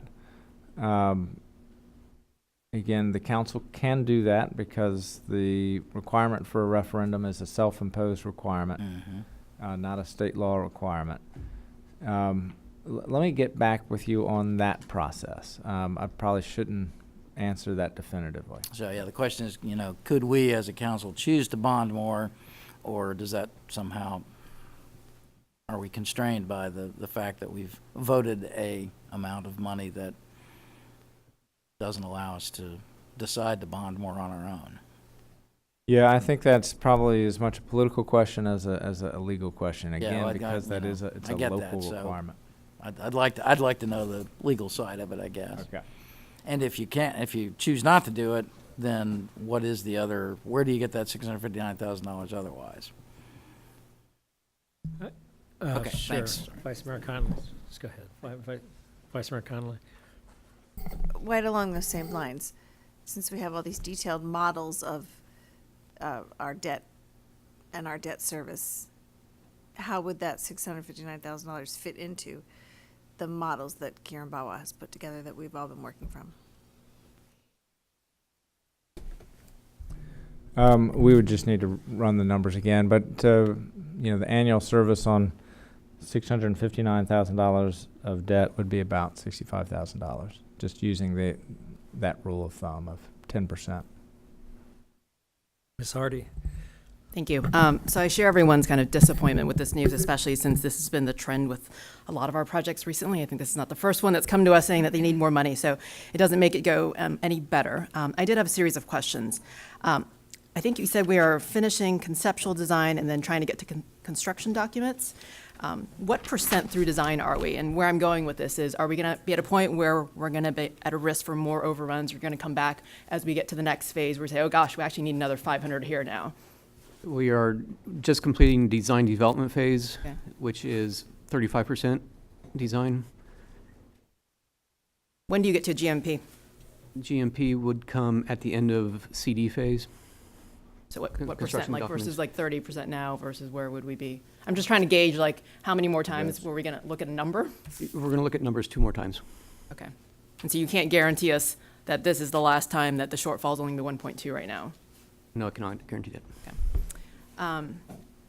I share a lot of the sentiments from Dan about really holding the bar, I think, given that we've espoused kind of our principles around environmentalism, LEED and streetscape. I think I have a hard time saying that we should have the exception here, that we should make this one not LEED silver or not make it adhere to the streetscape standards, even if they were adopted after the referendum. So those give me particular heartburn. I think in general, I just have the principle that if we're going to hold all of our municipal buildings to that bar and then our commercial buildings even higher bar, that we should at least walk the talk ourselves. So that would be my first reaction. My second one is along the lines of kind of, can we use other pots of money? So on streetscape, I know that we have the Park Avenue Great Streets money. I know we've talked about a lot about that pot of money for other things, but is that an option for that 60,000 streetscape number that you mentioned? And I don't want this to impact the Virginia Empire sidewalk if that's going to be competing. I can speak to that. We had talked about using some of the Great Streets money for this project to offset some of the costs, especially the streetscaping. The timing for the 2 projects is probably not going to coincide, which means one is going to be built before the other. We're looking at doing a lot of undergrounding utility. If we do that with the library coming on first, then we're not going to be able to, I believe, meet the requirements because of the site plan. Site plan is going to dictate what we're going to do on the site. If we can't do pieces of the ADA, especially out front, then we won't be able to get a CO. So one of the 2 have to happen before. We're working presently on pieces. We have parts of Great Street money set aside so that we can actually do some work out there, and this is between the 2 Virginia streets on Park Avenue. But in order to do in front of the library, if we did those concurrently, they would work great. But because of the construction activities, doing one after the other, it doesn't really fit very well. So even if the timing of the projects aren't the same, they can't use the same pot of money? No, it's not that we can't use the pot of money. It's if you construct one and you come back and you construct the other, you're going to have some deconstruction going on. Got it. The grant money is not available now except for the local money that's doing the sidewalk. Yes. And there might be some residuals, but that's 240,000. The rest of the grant money's not available concurrent with the library timeline. Yeah. This is smart scale money. It's spread over a 5-year period. We'd also have to confirm the scope because it would be on a different segment of street than we applied for the money. So while I appreciate kind of the options you presented around kind of de-scoping and value engineering, I think for the 2 projects that I've seen where we've had to grant extra money, I think Big Chimneys and the Mount Daniel, I think one of the options that we asked people to present to us is, what does the scope of the project look like if you actually stuck to the budget we gave you? What would we be cutting out? Because I think that would be really informative for us to understand, gosh, you're really starting to impact a lot of the principles we wanted to achieve in the original design. I know that even in all the de-scoping and value engineering, you still short 200,000 or so, trying not to touch those things that would impact services. But I think it would be helpful for us to understand that, gosh, if we really tried to stick to the original 8.4 million, how much of the actual original scope would we be touching? And that would help us. Because in my mind, I think there's 3 options.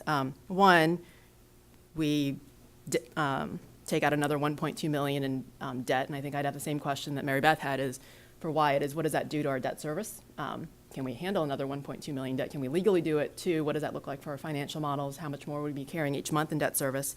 Option 2 is what you presented, doing the value engineering, the de-scoping, using VC money. Option 3 is what does the original scope of the project look like if we stuck to 8.4 million? And I think that would help us, I think, better disentangle kind of the conundrum we're in. Does that make sense? The 1.2 of additional debt, so you have the 300K proffer. So I think we were really talking about 900K in additional debt. So you have, part of that is the increase in the budget to cover the full referendum. Yep. So I'm fine with that. So if we think, if there's agreement that we think we can use the Found Reserve VC, then what is, option 1 if we take out another 900K in debt? I guess could you clarify what you mean by original scope? Because this is the original scope. So if we stuck to the original budget of 8.4 million, what does that do to the scope? Like, how much of the original scope do we have to take out? Oh, how much we would have to remove? I think we would be talking about removing the addition. So no 6,000 additional square feet.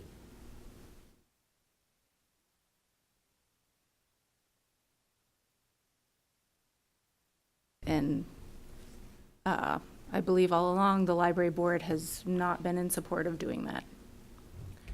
Because that's one of the major goals of this project, was to increase public space. All right, Mr. Snyder? Thanks a lot. First of all, nobody's to blame here. Everybody's worked really hard on this, so let's do a level set on that.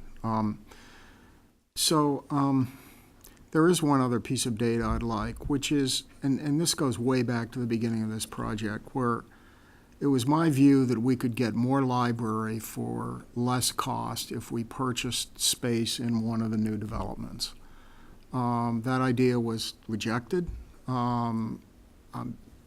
Unfortunately, what we're seeing is the cost of this project goes up and up and up, and we're getting very little additional space. And even when we're done, it's not going to be the bright, open spaces that we now see with library architecture.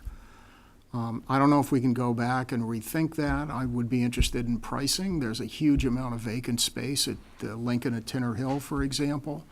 If we bought a condominium interest in that, what would that run versus the cost of this project? And maintaining this building for partial library purposes, be it children's library or whatever. I wouldn't give up the existing building. I wouldn't give up the existing ability to have that building, but I would build the additional space somewhere else. That was consistently opposed. And I would still be interested in seeing what the data would show on that, just as a level set at this point. But let's assume that we're going to keep moving on the track that we're moving on. The fact of the matter is that the voters voted to move forward.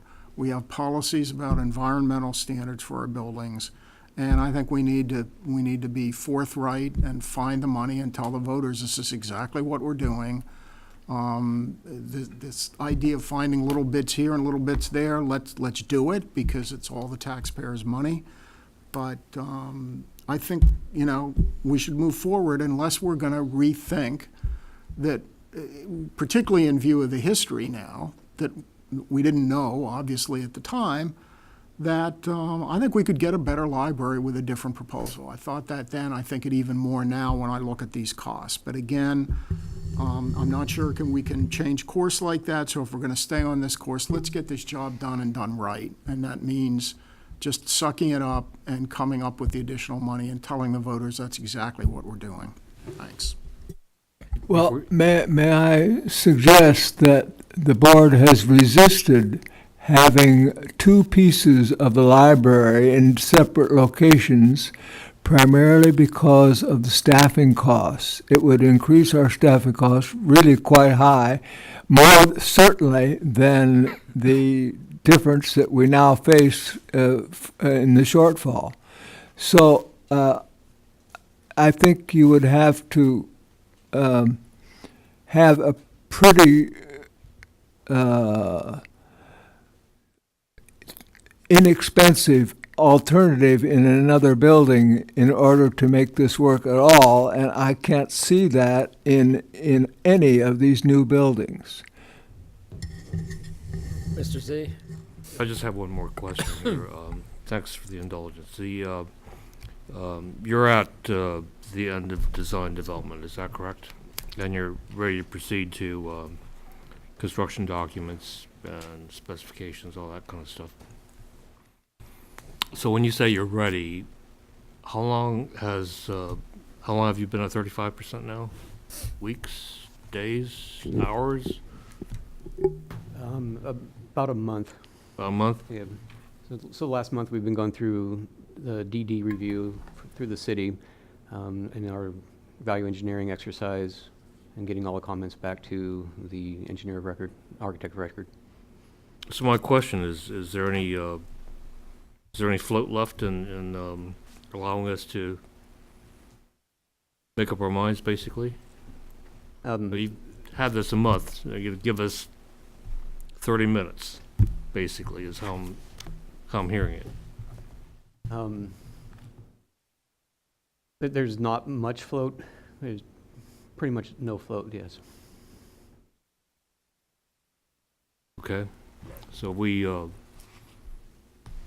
delay leadership on this, then you'll likely come back with more escalation. Yes. And you'll likely come back with more escalation anyway.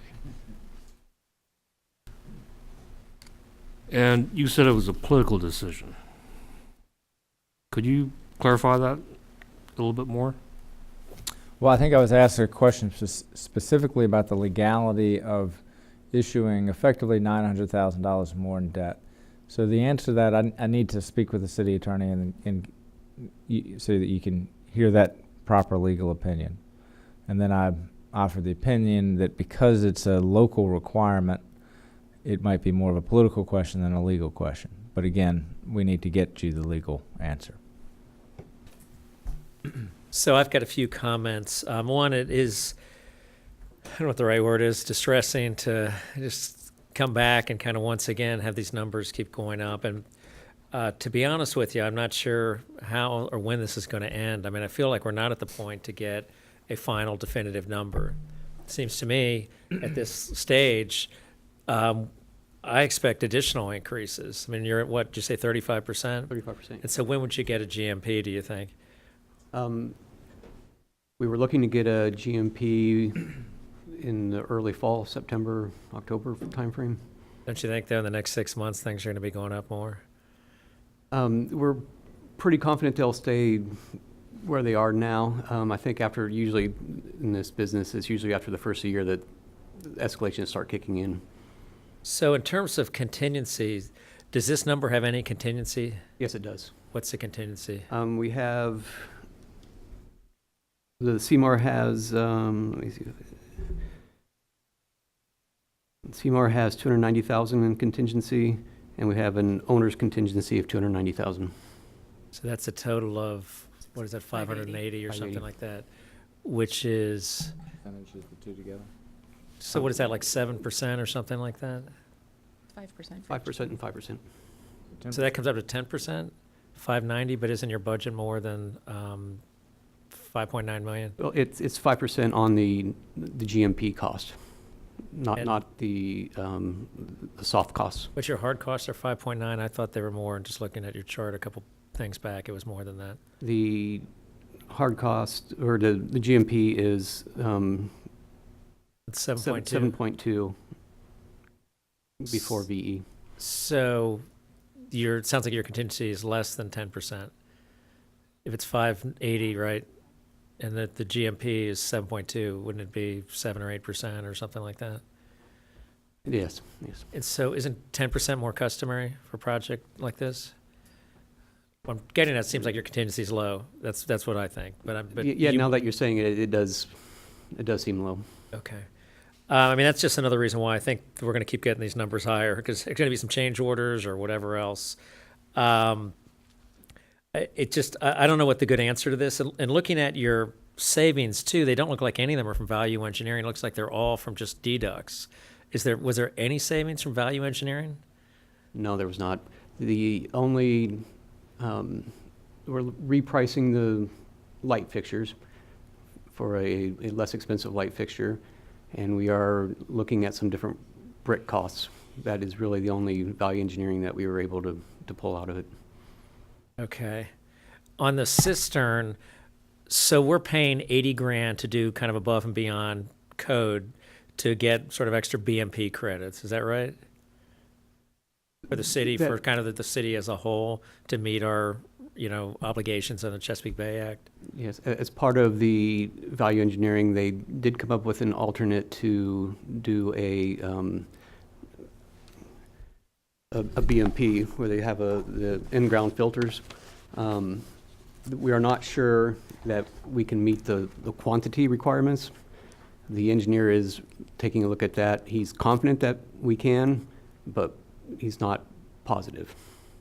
Okay, I guess what I'm getting at is, at least what I heard from our city manager, was that this was sort of above and beyond what was required, and I'm trying to figure out in my own head, are we getting the bang for the buck for 80 grand? Like, what do we pay per whatever it is, per whatever you call the unit of phosphate reduction or whatever. We must have some number. For example, we did this, the tennis courts right over by Jesse Thackeray. And to me, I guess I'd like to know, what do we pay per whatever the unit is that you talk about, per pound of phosphorus reduction or whatever it is. And is this cheaper than we pay elsewhere? Is this more expensive than we pay elsewhere? If it's cheaper, then it makes sense to do it here. If it's more expensive than we typically pay as a city, it doesn't make sense to do it here. But I'm surprised there's no real value engineering that happened here. And I'm not an expert at construction, but it just seemed like there might be some things in a budget this size. Soft costs, is there any way to reduce our soft costs at all? Has there been any, quote, value engineering on soft costs? I don't see any savings in the soft costs. All right. I don't have a problem using the VCs for the Founders Rose VCs for this application. Seems like exactly what it was intended for. I don't like the idea of taking money out of, for example, a Great Streets program to do this. I want to have great streets. I mean, that's sort of what it's for. And I know this is a street, but if we're doing something that we taking away from something like a grand plan we have as a city, that concerns me. And so I would have some issue with taking money out of another plan to sort of plug a hole here. If you were to tell me that this would be it, I'd feel much better about it and much better telling you tonight, go forward. But frankly, I don't feel that way. I feel like that when next time we see this in 6 months or whatever, or by the end of the project, this thing is going to be another $1 million more than it costs. I mean, that's just based on your contingency, which seems like it's a couple percent below what maybe it would normally be, and the fact that we're waiting before we're not even at a point yet to really kind of get the final number out of this project. I feel like there's a lot of potential for even further increases, which is distressing to me, because I'd like to wrap this thing up and move forward, but it's hard when it seems like it's a moving target. And that's the sense I'm getting, is that we're not really at the point to pull a trigger yet, and yet we're already pretty good amount over what everyone thought we were going to be at. So I'm not sure I've got a great answer for this. I guess I would just suggest that get to a final number as quick as you can. I'm not averse to trying to wrap this up and do it in the right way, but I don't want a moving target where, a year from now it's, hey, we need another $1 million, or, well, we had insufficient contingency and we had needed change orders. So when we're done on the back end, give me another $1 million, because we got a school to build. We got a whole bunch of big things to do in this city, and they're all probably going to have the same issues you're having. So I think we need to have some discipline along the way with this and all our projects, because we're reaching very far, and our reach may exceed our grasp in some ways. So I think we need to be very careful about it. I'm not sure I have anything else to say. Does anyone else have anything they want to add? Mr. Snyder? I want to go back to this. I don't understand the splitting staff argument, why that's so expensive. You have a few people work here and a few people work there. So I just don't, I respect the view, but I don't understand it. And it does seem to me, again, at the cost that keeps going up, again, nobody to blame for that. It's reality, it's the tariffs or whatever it is. That there may have been a more economic way to provide more library than we're getting this way. And I really would like just some numbers to say, no, that's not the case. Thank you. Could I just ask, so if we were to do this, the library is going to move to the TJ trailers at some point. At some point, I remember us thinking that was going to save us some time, right? And this was going to go on a faster track than we originally thought that it would. Are we still on that? Is that faster track, or? Yes, so that's a positive that's happened. It's a faster project, and that saves money, but that's factored into these numbers. Mr. Z? I agree with the mayor that the contingency is way too low. So you can't lowball us at this point. It's rehab work, and it's old work, the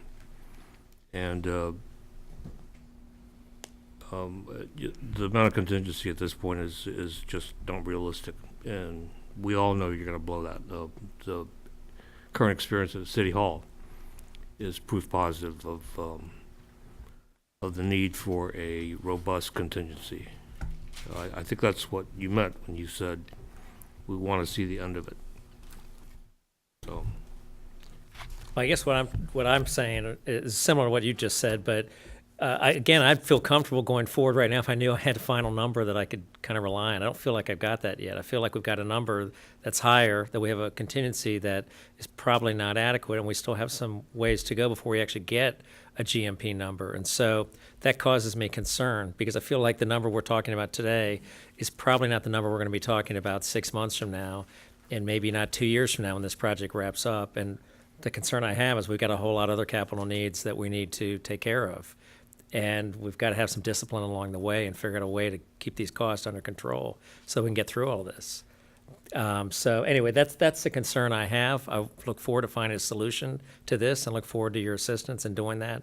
But I do have concerns, as I've just expressed them to you, and I hope we can find a way to kind of bring this thing together in the near future so that we can get our arms around a final number that we can all feel comfortable with. Anybody else have anything So, else? Mr. Manager, let's say that you took the 296 in VCs and the 200 in the bond issuance, and you made that your contingency on top of your contingency. So you go back to borrowing 1.2 million. So your debt service on that is going to be about 120,000. 120,000. So that's the number that another way to look at it would be that. I mean, we could do all this rob Peter to pay Paul stuff and so forth.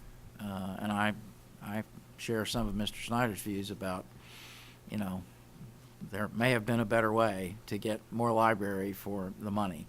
I said that some years ago myself. It's always complicated redoing these old buildings that we are so wedded to, and we have learned that the hard way, both with City Hall and the library. But we are where we are here today. And so, just as you look at the numbers, another way of looking at it would be 1.2 million costs you a quarter of a cent on the tax rate, basically. 120,000 in debt service. So with the plan to get final numbers, the way to do that would be to move to the next step of the design process. And so if there were a consensus of council saying, okay, we've looked at these numbers, we understand the scope of the problem, and direction, go out there, work the problem. We understand that with construction plans, we may be asked to make a increase in the appropriation. Then we can proceed and get you a hard number. If the direction is instead to come back for a follow-up discussion to try to have a set of numbers de-scoping for a lower number, then we need another meeting before we proceed with construction plans. I think that's the decision that's needed ultimately. And that can either be made tonight, saying, okay, we understand the scope of the problem, proceed with construction plans, or we do more work on the options for de-scoping and we come back for another discussion. No, I think the option we, if you're hearing us, is that we need to know what the final number is.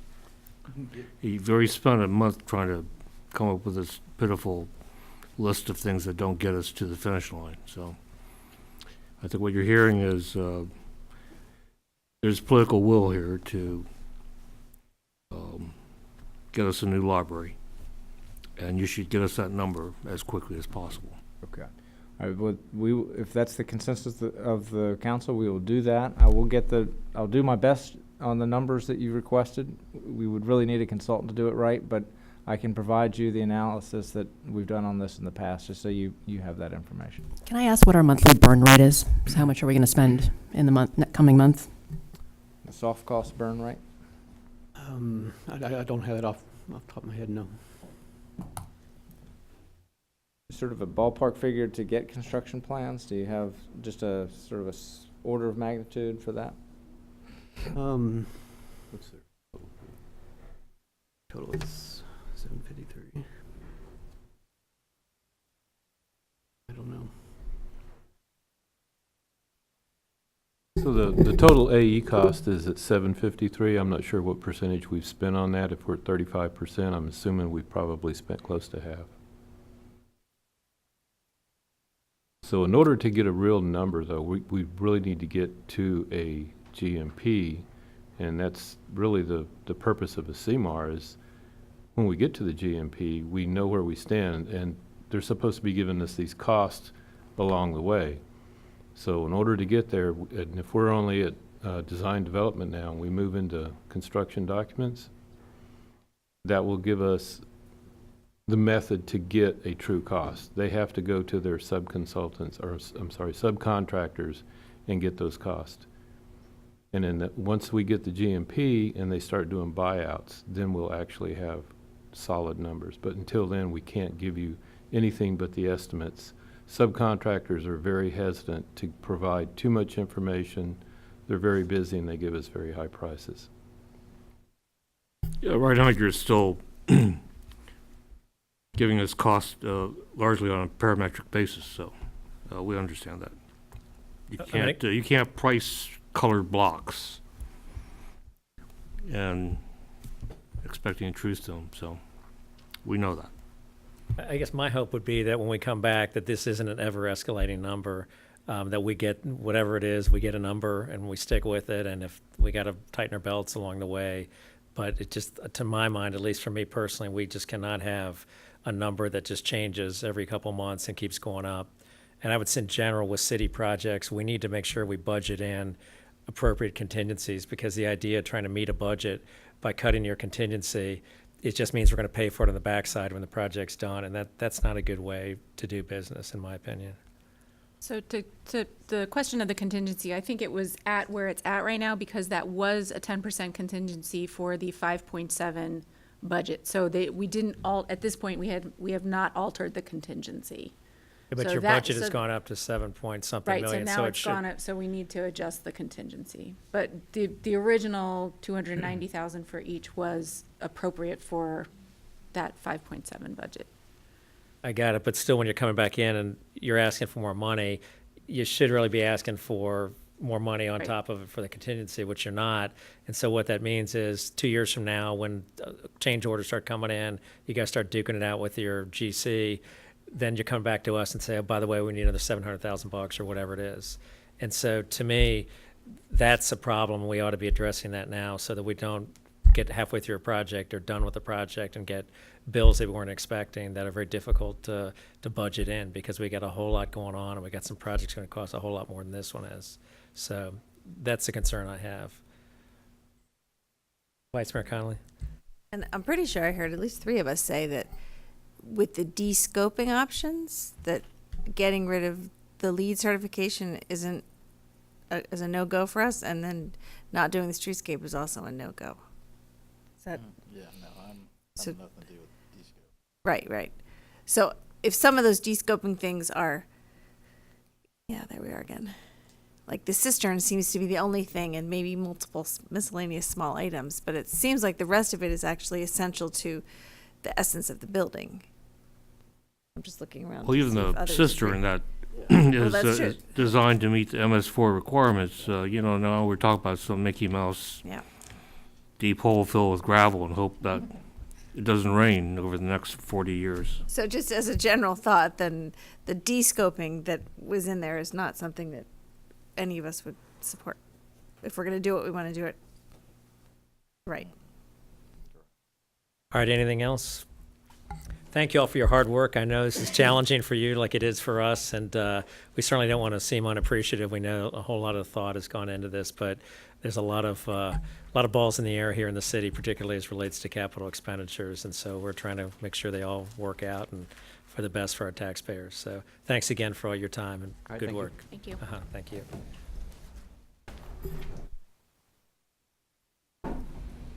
All right, Mr. Shields, Senior Tax Relief Task Force update. So Ms. Acosta and the treasurer staff is here to give the report, and we also have Tina Ehrman, who is on the Senior Tax Relief Task Force as the task force representative. Our Vice Mayor, Erin Beth Connolly, was also on this task force. All right, well, thank you for your good work and for your personal delivery of these attachments. My pleasure. All right, whoop, there we go.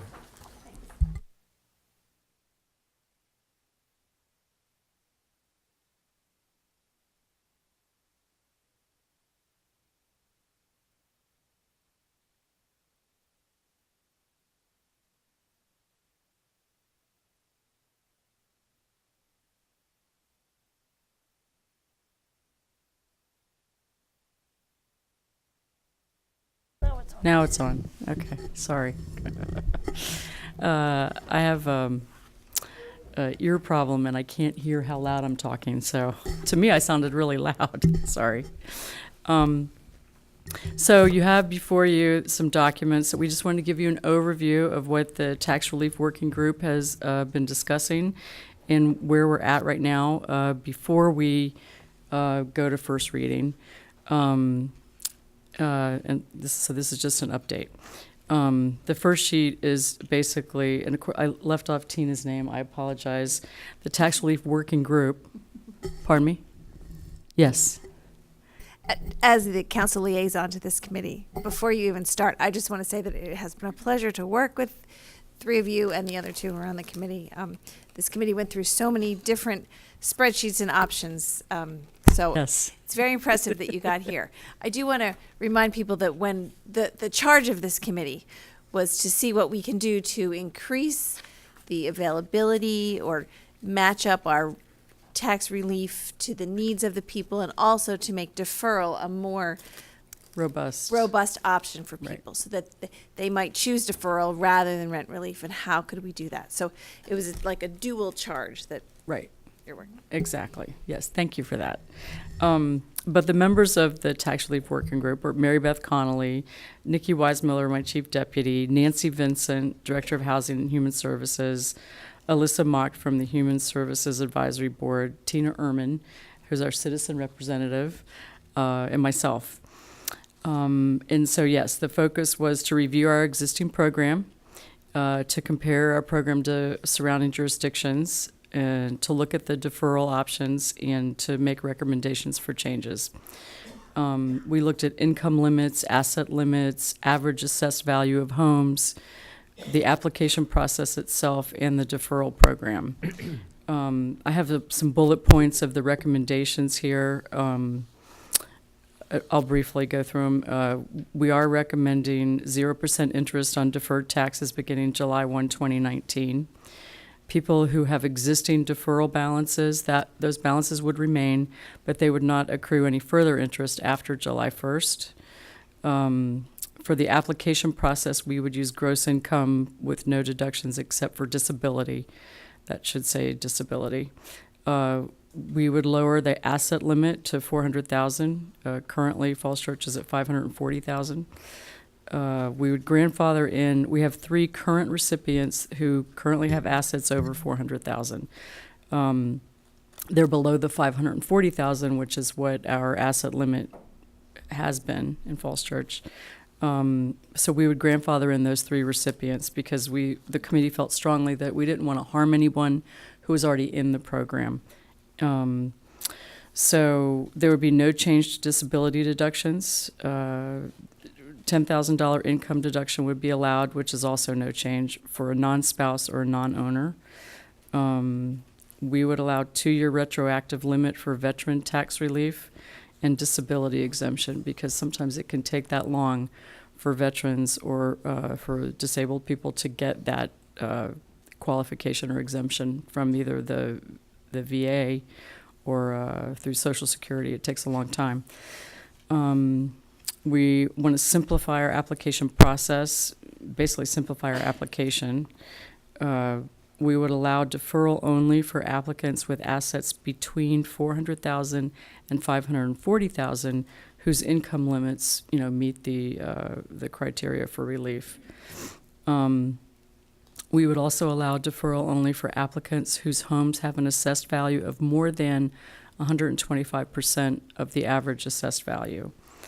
And we want to rewrite the ordinance to move tax relief from a calendar year to a fiscal year basis in order to align it with our real estate billing year.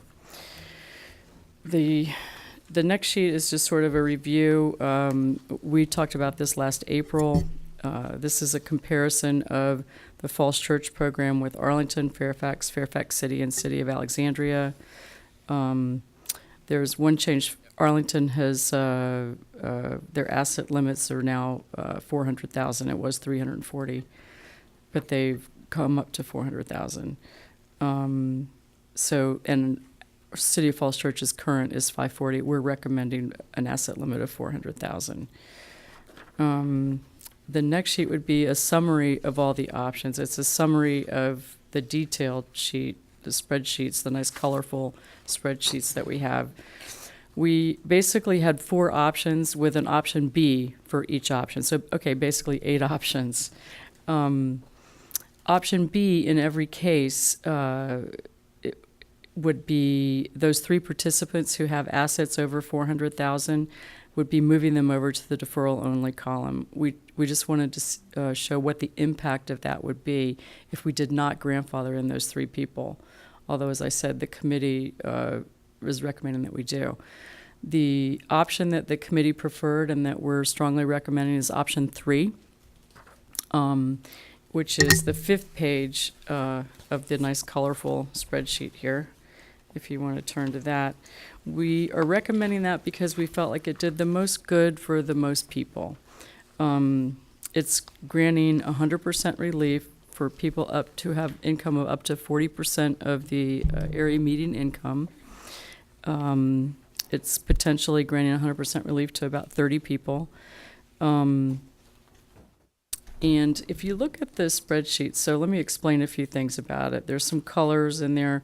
The green, all the green down at the bottom, those are new applications that we've received this year. We have not worked up those applications yet, so we don't know what their income is or what their assets are currently. We'll know that as these are people who have requested applications.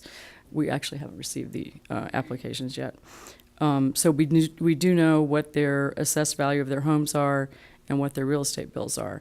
So we were saying, okay, let's look at these people who are potentially new people. We'll put them in the 100% category, just as sort of a, I don't want to say worst case, but the biggest, that would have the biggest impact on our numbers here.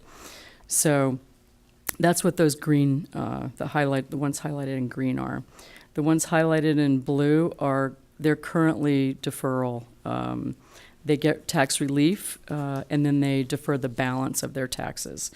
And there are 8 of them. The ones that are highlighted in purple, they were previously already at 100% relief because their taxes were less than the $4,000 that they qualified for. So they were effectively already at 100% relief. And then 4 of those people, under the new guidelines, they would qualify for 75% relief. So we assumed that if we did a 0% interest on deferral, that they would defer their balance.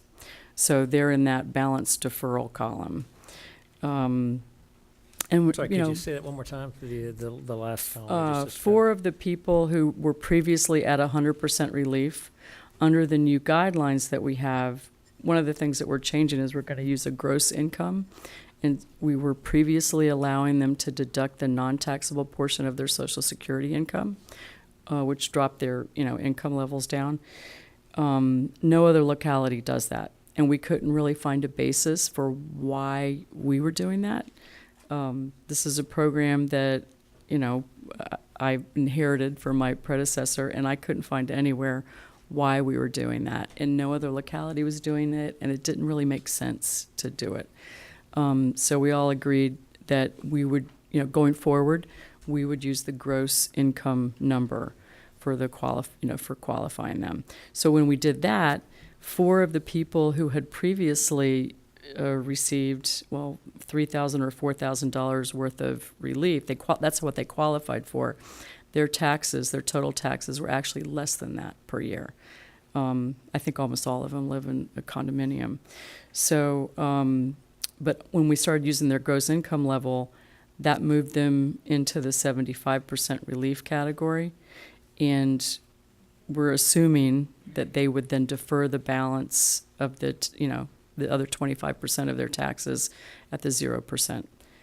Because they were previously receiving the 100% relief. Does that make sense? So we actually didn't use AGI, we didn't use adjusted gross income before. Correct. We had a special methodology that allowed essentially to take something out of the top to come up with our own sort of Right. unique to We Falls were Church letting them calculate. deduct the non-taxable portion of Social Security income. Okay. And then, Don't know why. It was a legacy, and yeah, we're not sure why, so. and so these people, just ballpark, what kind of income we're talking about? Well, it runs everywhere. It's on the list. The very first column is their income, anywhere from $3,000 a year up to $54,000 a year for gross income. And so how do you get by on $3,000 a year? I mean, I don't understand how, I mean, just sort of practical matter, am I missing something? Like, how do you frankly live anywhere? I suspect that they get help from their family, although they didn't claim that on their, form. They don't file a tax return. So, and she had the data that showed that her income was, $3,412. So we don't feel people are trying to pull a fast one on us. I don't know, especially not this person. I know who that is. And, she talked about they don't get relief for their stormwater fee. And I think her stormwater fee was like $45 a year, and she wanted a payment plan for it. Because she said, if I pay that, I'm not going to be able to buy like groceries. So, I don't think she's trying to pull anything up, but I do believe she gets help from her family as well. So Yeah, I saw some of these numbers here, and they're so low. It's like, how do you get by? Is there, what am I missing? I know. And I guess it's, as you say, it's... And we're looking at bank statements. We're looking at if they do file a tax return, we get that. We're looking at their Social Security, what's it called, the SS9 or whatever it's called? It's the SSA. SSA, yeah. The 1099 from Social Security. So we are, looking at all the documentation and verifying all of this. So, Okay. I suppose that 401k 401k statements, yeah, all their investment statements, everything. It's quite a packet when we have a year with this recertification year where we do the whole thing. Okay, thank you.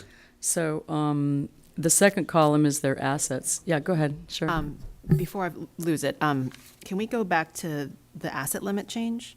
Yes. Just make sure I understand that. So Yes. I know that going from 540 to 400 brings us more in line with our neighbors. Right. But it seems like that's, and I know they were trying to grandfather the 3 people who had assets over 400. But Right.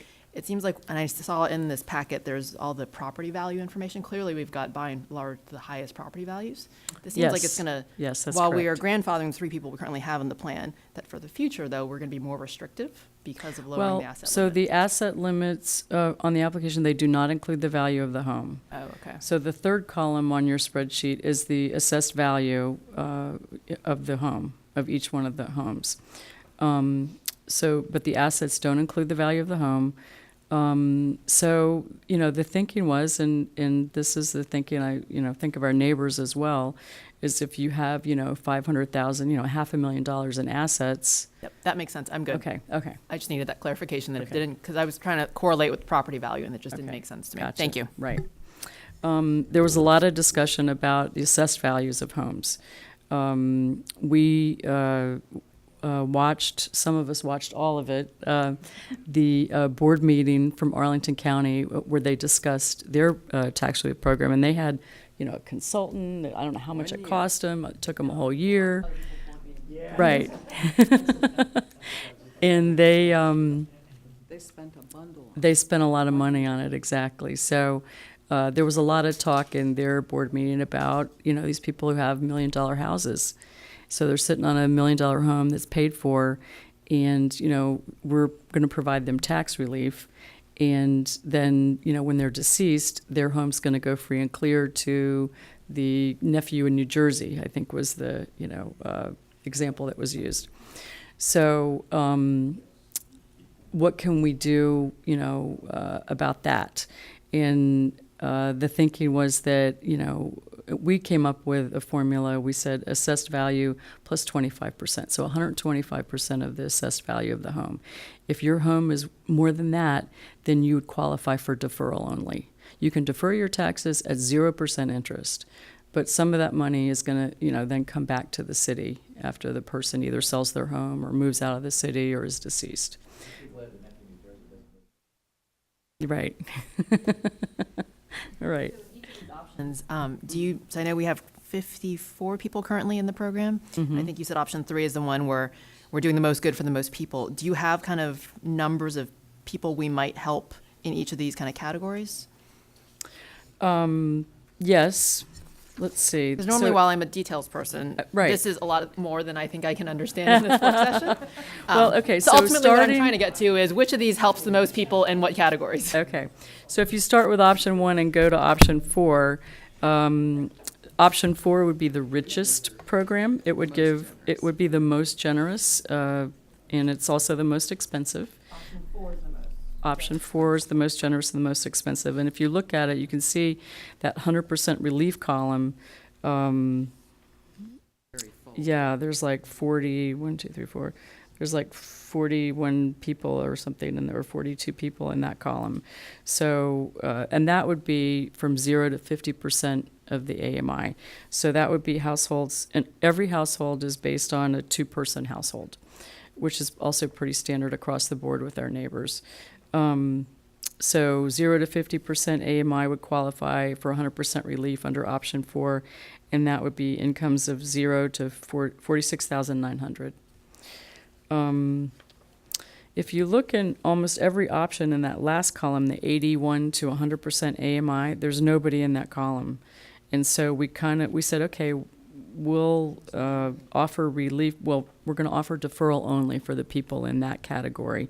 Because first of all, the fact that there is nobody in that band, in that income band, sort of tells us that maybe there's not a need for relief at that income level. You know, I mean, that's kind of what we were thinking. It's possible that they don't know about it. That's true. We were charging It's attractive interest. to them, maybe. Right, so that was Right. one of the things we thought if we put it at 0% on deferrals, Right, then people might do right, it more. right, exactly.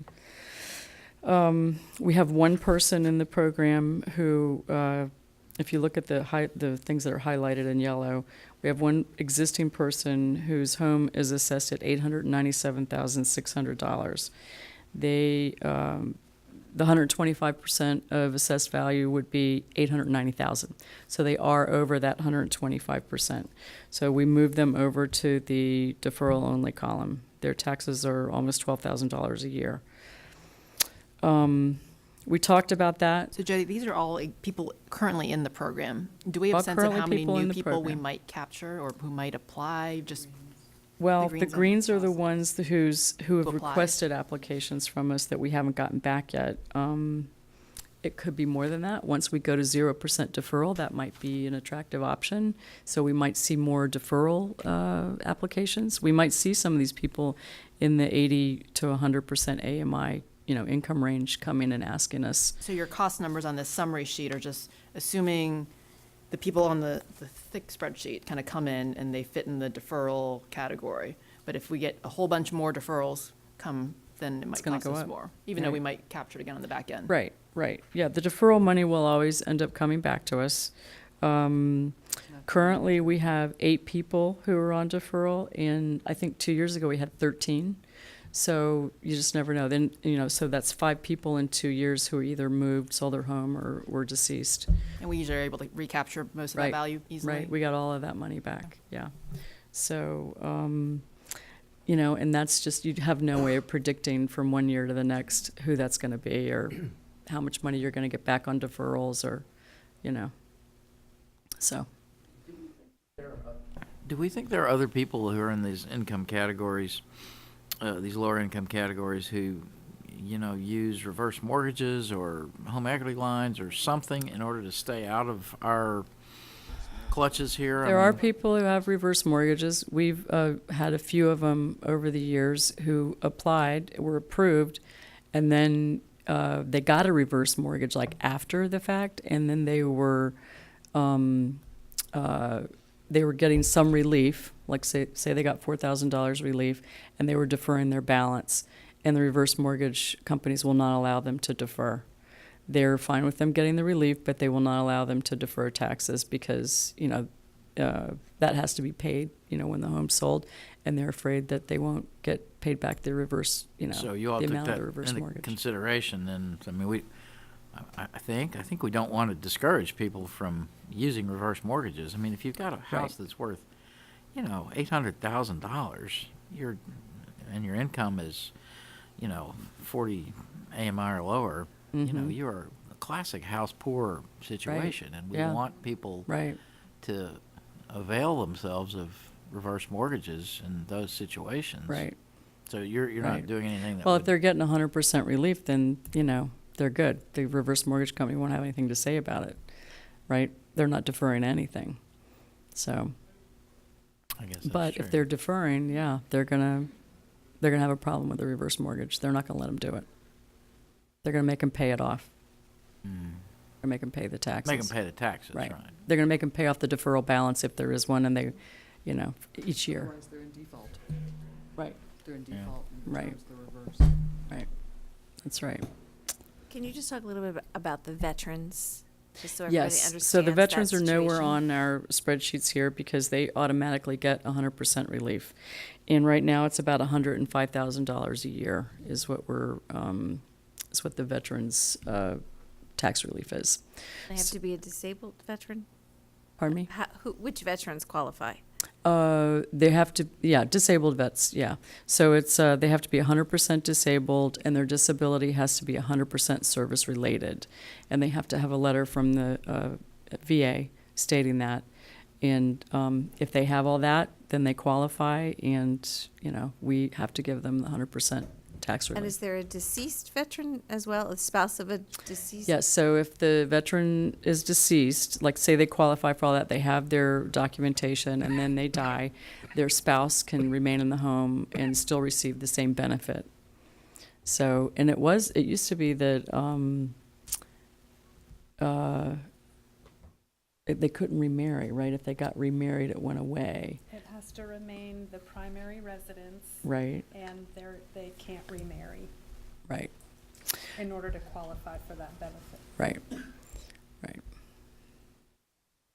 All right, let's open up to questions, comments. Mr. Snyder. Sure. I guess I have a strong preference for deferral as opposed to relief. I've said it before. I think you get this odd policy situation where you have the other taxpayers paying to build up somebody's equity, and they're not paying anything at all Right. with a relief.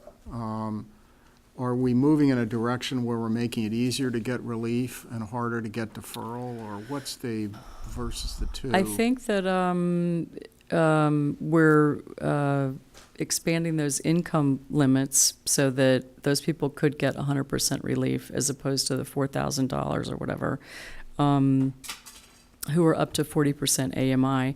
Our neighbors, if you look at some of their income limits, you know, they're up to, you know, $55,000, $52,000 at 100% relief. Fairfax City's up to $42,000, and City of Alexandria up to $40,000 in income they get relief. So we're saying between 0 and $37,250, you get 100% relief. So we're still a little bit below. However, by offering that 0% interest on the deferrals, I think we're making it pretty attractive for people who are in the 75% range or, you know, the 50% range to then defer the balance. Whether they will choose to do that or not, I don't know.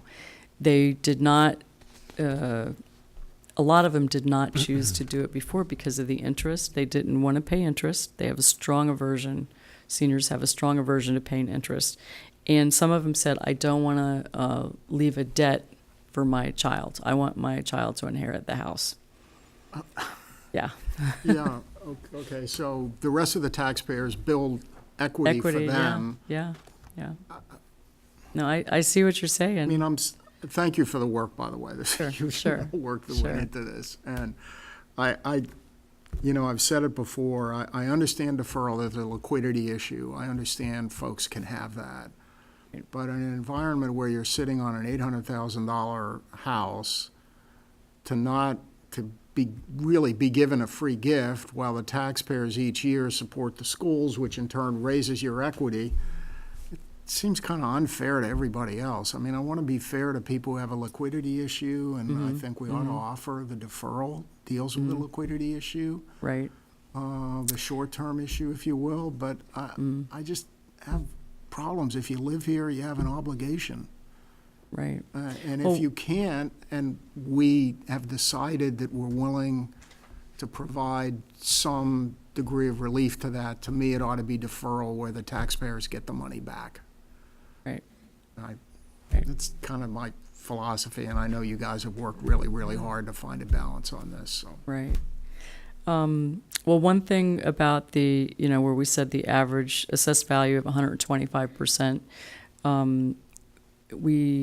if you look at, I think I don't know what page it is, but this sheet with the yellow, this is all the median and average home values, throughout our region, and ours is definitely the highest. Our average home value is $712,684 as of 1/1/18. Ryan said he was going to get us the figures for January 19, but for 18 it was $712,684. That's the highest out of all the. Pardon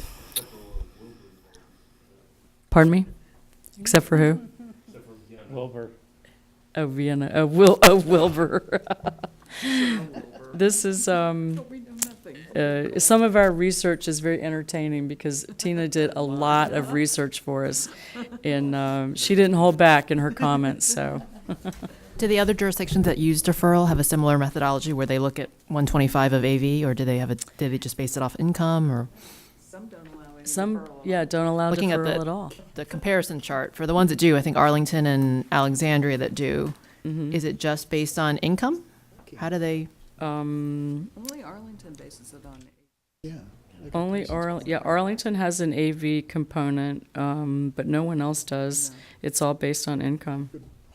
So So what I'm finding I'm trying to do is I'm taking this comparison one with your recommendations and trying to map over what your recommendations are. So I can scratching out so we're changing from asset of 540 to 400. So maybe if we had a chart that showed, here's what we currently are, here's what the proposed will be, Sure.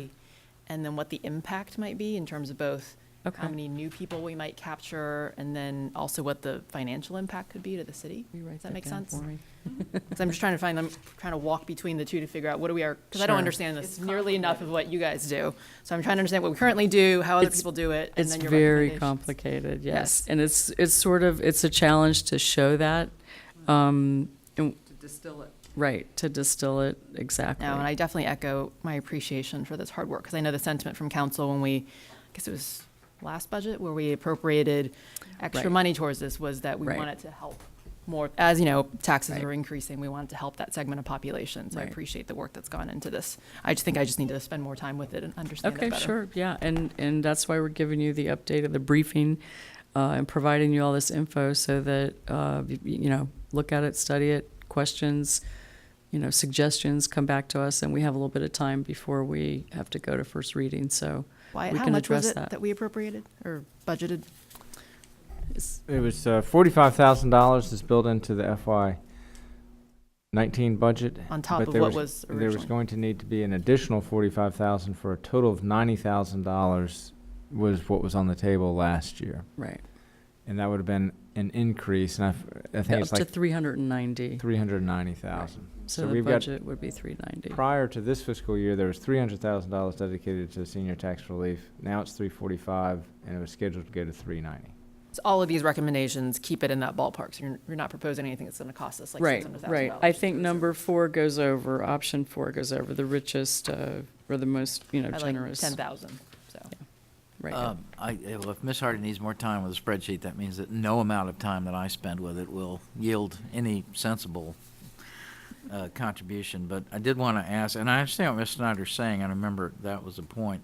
I recall now that my point was that I wanted to increase utilization in order to encourage some of these folks who are living in large houses, which when they turn over will almost certainly take on larger public service costs than they Right. now carry, to stay in those houses for some period of time. Next 2 or 3 years would be good while we're getting our schools built and so forth. And so I don't know if anything you've got here looks at it through that lens. I mean, obviously somebody who's in an assessed value home of $240,000 is living in a studio condo or something like that. But if you're living in a house that's worth $800,000 or some of these big numbers, I mean, just Yeah. keeping that one person in that house for 2 years is almost certainly going to save the city more money than, say, 2 or 3 students would, because those 2 or 3 students are going to throw off approximately $100,000 in cost. So I'm looking at it through that purely economic lens, and I don't know if there's anything here that captures that, or if it's even possible or desirable to do so. But that is something that I'd thought about. Well, that's the that's the trade-off with the deferral versus relief. If they're averse to doing the deferral, but they qualify for relief, that's an investment, if you will, in keeping those people in the city. Right. Yeah. I'm willing to do. I hear that the equity issue, as Mr. Snyder raises, is reasonable, but I'm willing to forego a little equity in order to keep our costs at some of these houses from ballooning in the next 3, 4, 5 years. Right. All right. Right. Anyway, I think you've got a little bit of direction. We certainly appreciate all the hard work, you two, Sure. Vice Mayor Connolly, but all of you guys have done a fantastic job. I know this is very labor intensive to come up It with all was. these comparisons every time we throw something else out. Hey, would you mind comparing? And I was like, okay. It's, 'cause I know how much work goes into it. But so we really appreciate it and look forward to wrapping this up with Sure. with all the proper consideration it deserves. But so far so good. We really appreciate it. Sure. Thank you. Sure. Yeah. Wait, on the timing appreciate of it. this, this needs to be in place before we adopt the budget at the end of April? Certainly, there needs to be consensus on the policy option. The ordinance could follow. We'd want to do it immediately Want to do it thereafter. quickly, But right. I think Wanna it's probably move- best for the public to see them happen at the same time. And so we will try to make that happen, with the council being the last to decide. Jody, you also propose moving it to fiscal year, though, so that we try to have them go in Right. effect July 1st, right?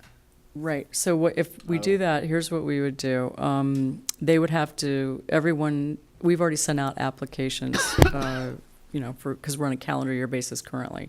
So we've already sent out the applications for 2019. This is not a recertification year. So basically they're sending us back a one sheet of paper that says, I certify that I still live here and that nothing's changed, and they sign it. And, then they would get the June installments, $4,000 or $3,000, whatever they qualified for. If we approve, a new tax relief, everyone would have to file another application, for that December installment. So sometime between now and, I don't know. We'd have to come up with a new deadline, but the sooner the better. They'd all have to file a new full application, the whole shebang. It would have to be in October, I would think. I would so think that it would we have to be time October. process Yeah. so that when Before the the bill billing. file is Right. created in November, we can apply the tax relief for the that point, December right. installment before we send the bills Right. out. Right. So it would go into effect for, FY20. Yeah. Right, sure. Thank Oh, you. All right, well, thank you so much. Sure, We thank appreciate you. it. So let's go on to our last item on our agenda, which is schedule and council requests. Are there any scheduling items, any council requests, any other things? Can I make just one note on schedule? So there's, the April 15th meeting is spring break, and so there's been a desire to not meet that week. If we do that, that was going to be a work session. We were planning to do the board and commission reports for the West Falls Church project on the 15th. Instead, we'll move that ahead earlier a week, and give you that presentation at your regular meeting on I think it's the 9th or the 8th. And so that'll be a quick turnaround time for the board and commission comments, but we'll do that at a regular session on the 8th. Great, thank you. All right, what else do we have? Yeah, of course. Wait, on the, this week are the West Falls Church project public meetings for boards and commissions, correct? They start tomorrow, or they start tonight? I believe planning commission is tonight, I think it's tonight. but So- EDA is definitely tomorrow night. So while the members of the boards and commissions know these meetings exist, I really feel like we need to get word out to the general public that these meetings exist and they are open to the public.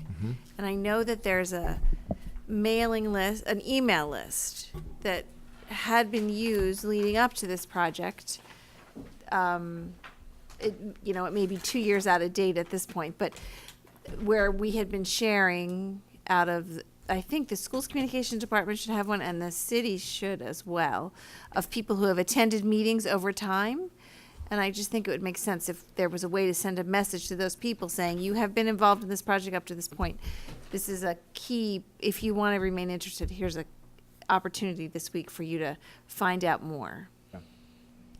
Especially because I think those mailing lists exist. They may have disappeared and they may have morphed into something else, but I just feel like people aren't understanding that this is a week where they can come and learn about this West Falls Church project.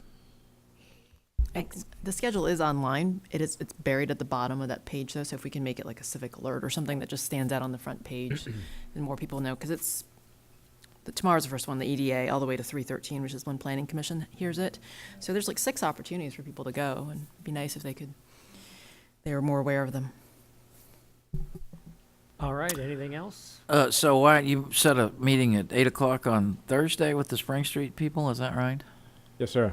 Okay.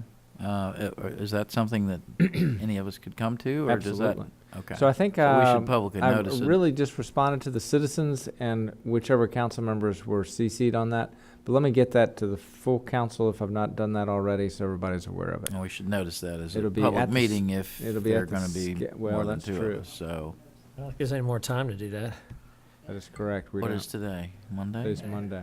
It's not till Thursday. You have 3 days, don't you? Just send a notice out right, put the notice right now. Yeah, it needed to go out today. Well, yeah. So, but 2 can go. Are you going? Are you going? I, There's your 2 right there. It's at the Scout House, 8 o'clock. Yeah. Thursday morning. I'd plan to try to go, but I don't want to bump somebody else off if they're dying to do it. Okay. Okay, well, I could probably leave then. Yeah, I can do that. Yeah, that's a good plan. Don't forget that the service for Gary Laporta is Saturday at 10:30, right?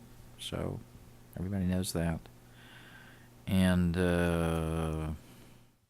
did you all ever decide about the Sunday session that was going to come in the middle of school spring break? Is that March or April? No, we've avoided spring break, so it's the 27th. The conflict was with the Education Foundation's home tour, and so really we just had to cancel it, or it's not. We were not able to reschedule it. There were lots of conflicts. So I'm sorry, what date was that?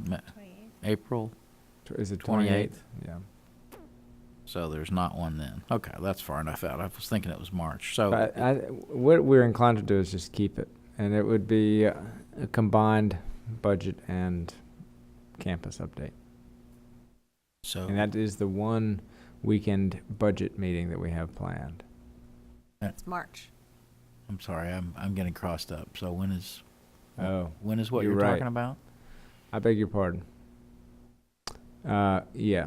So the one budget one is March 24th. March 24th. Yeah. So that's a Sunday series and a budget That is correct. briefing. And we're definitely doing that one. Okay, I don't have that written down, so, okay.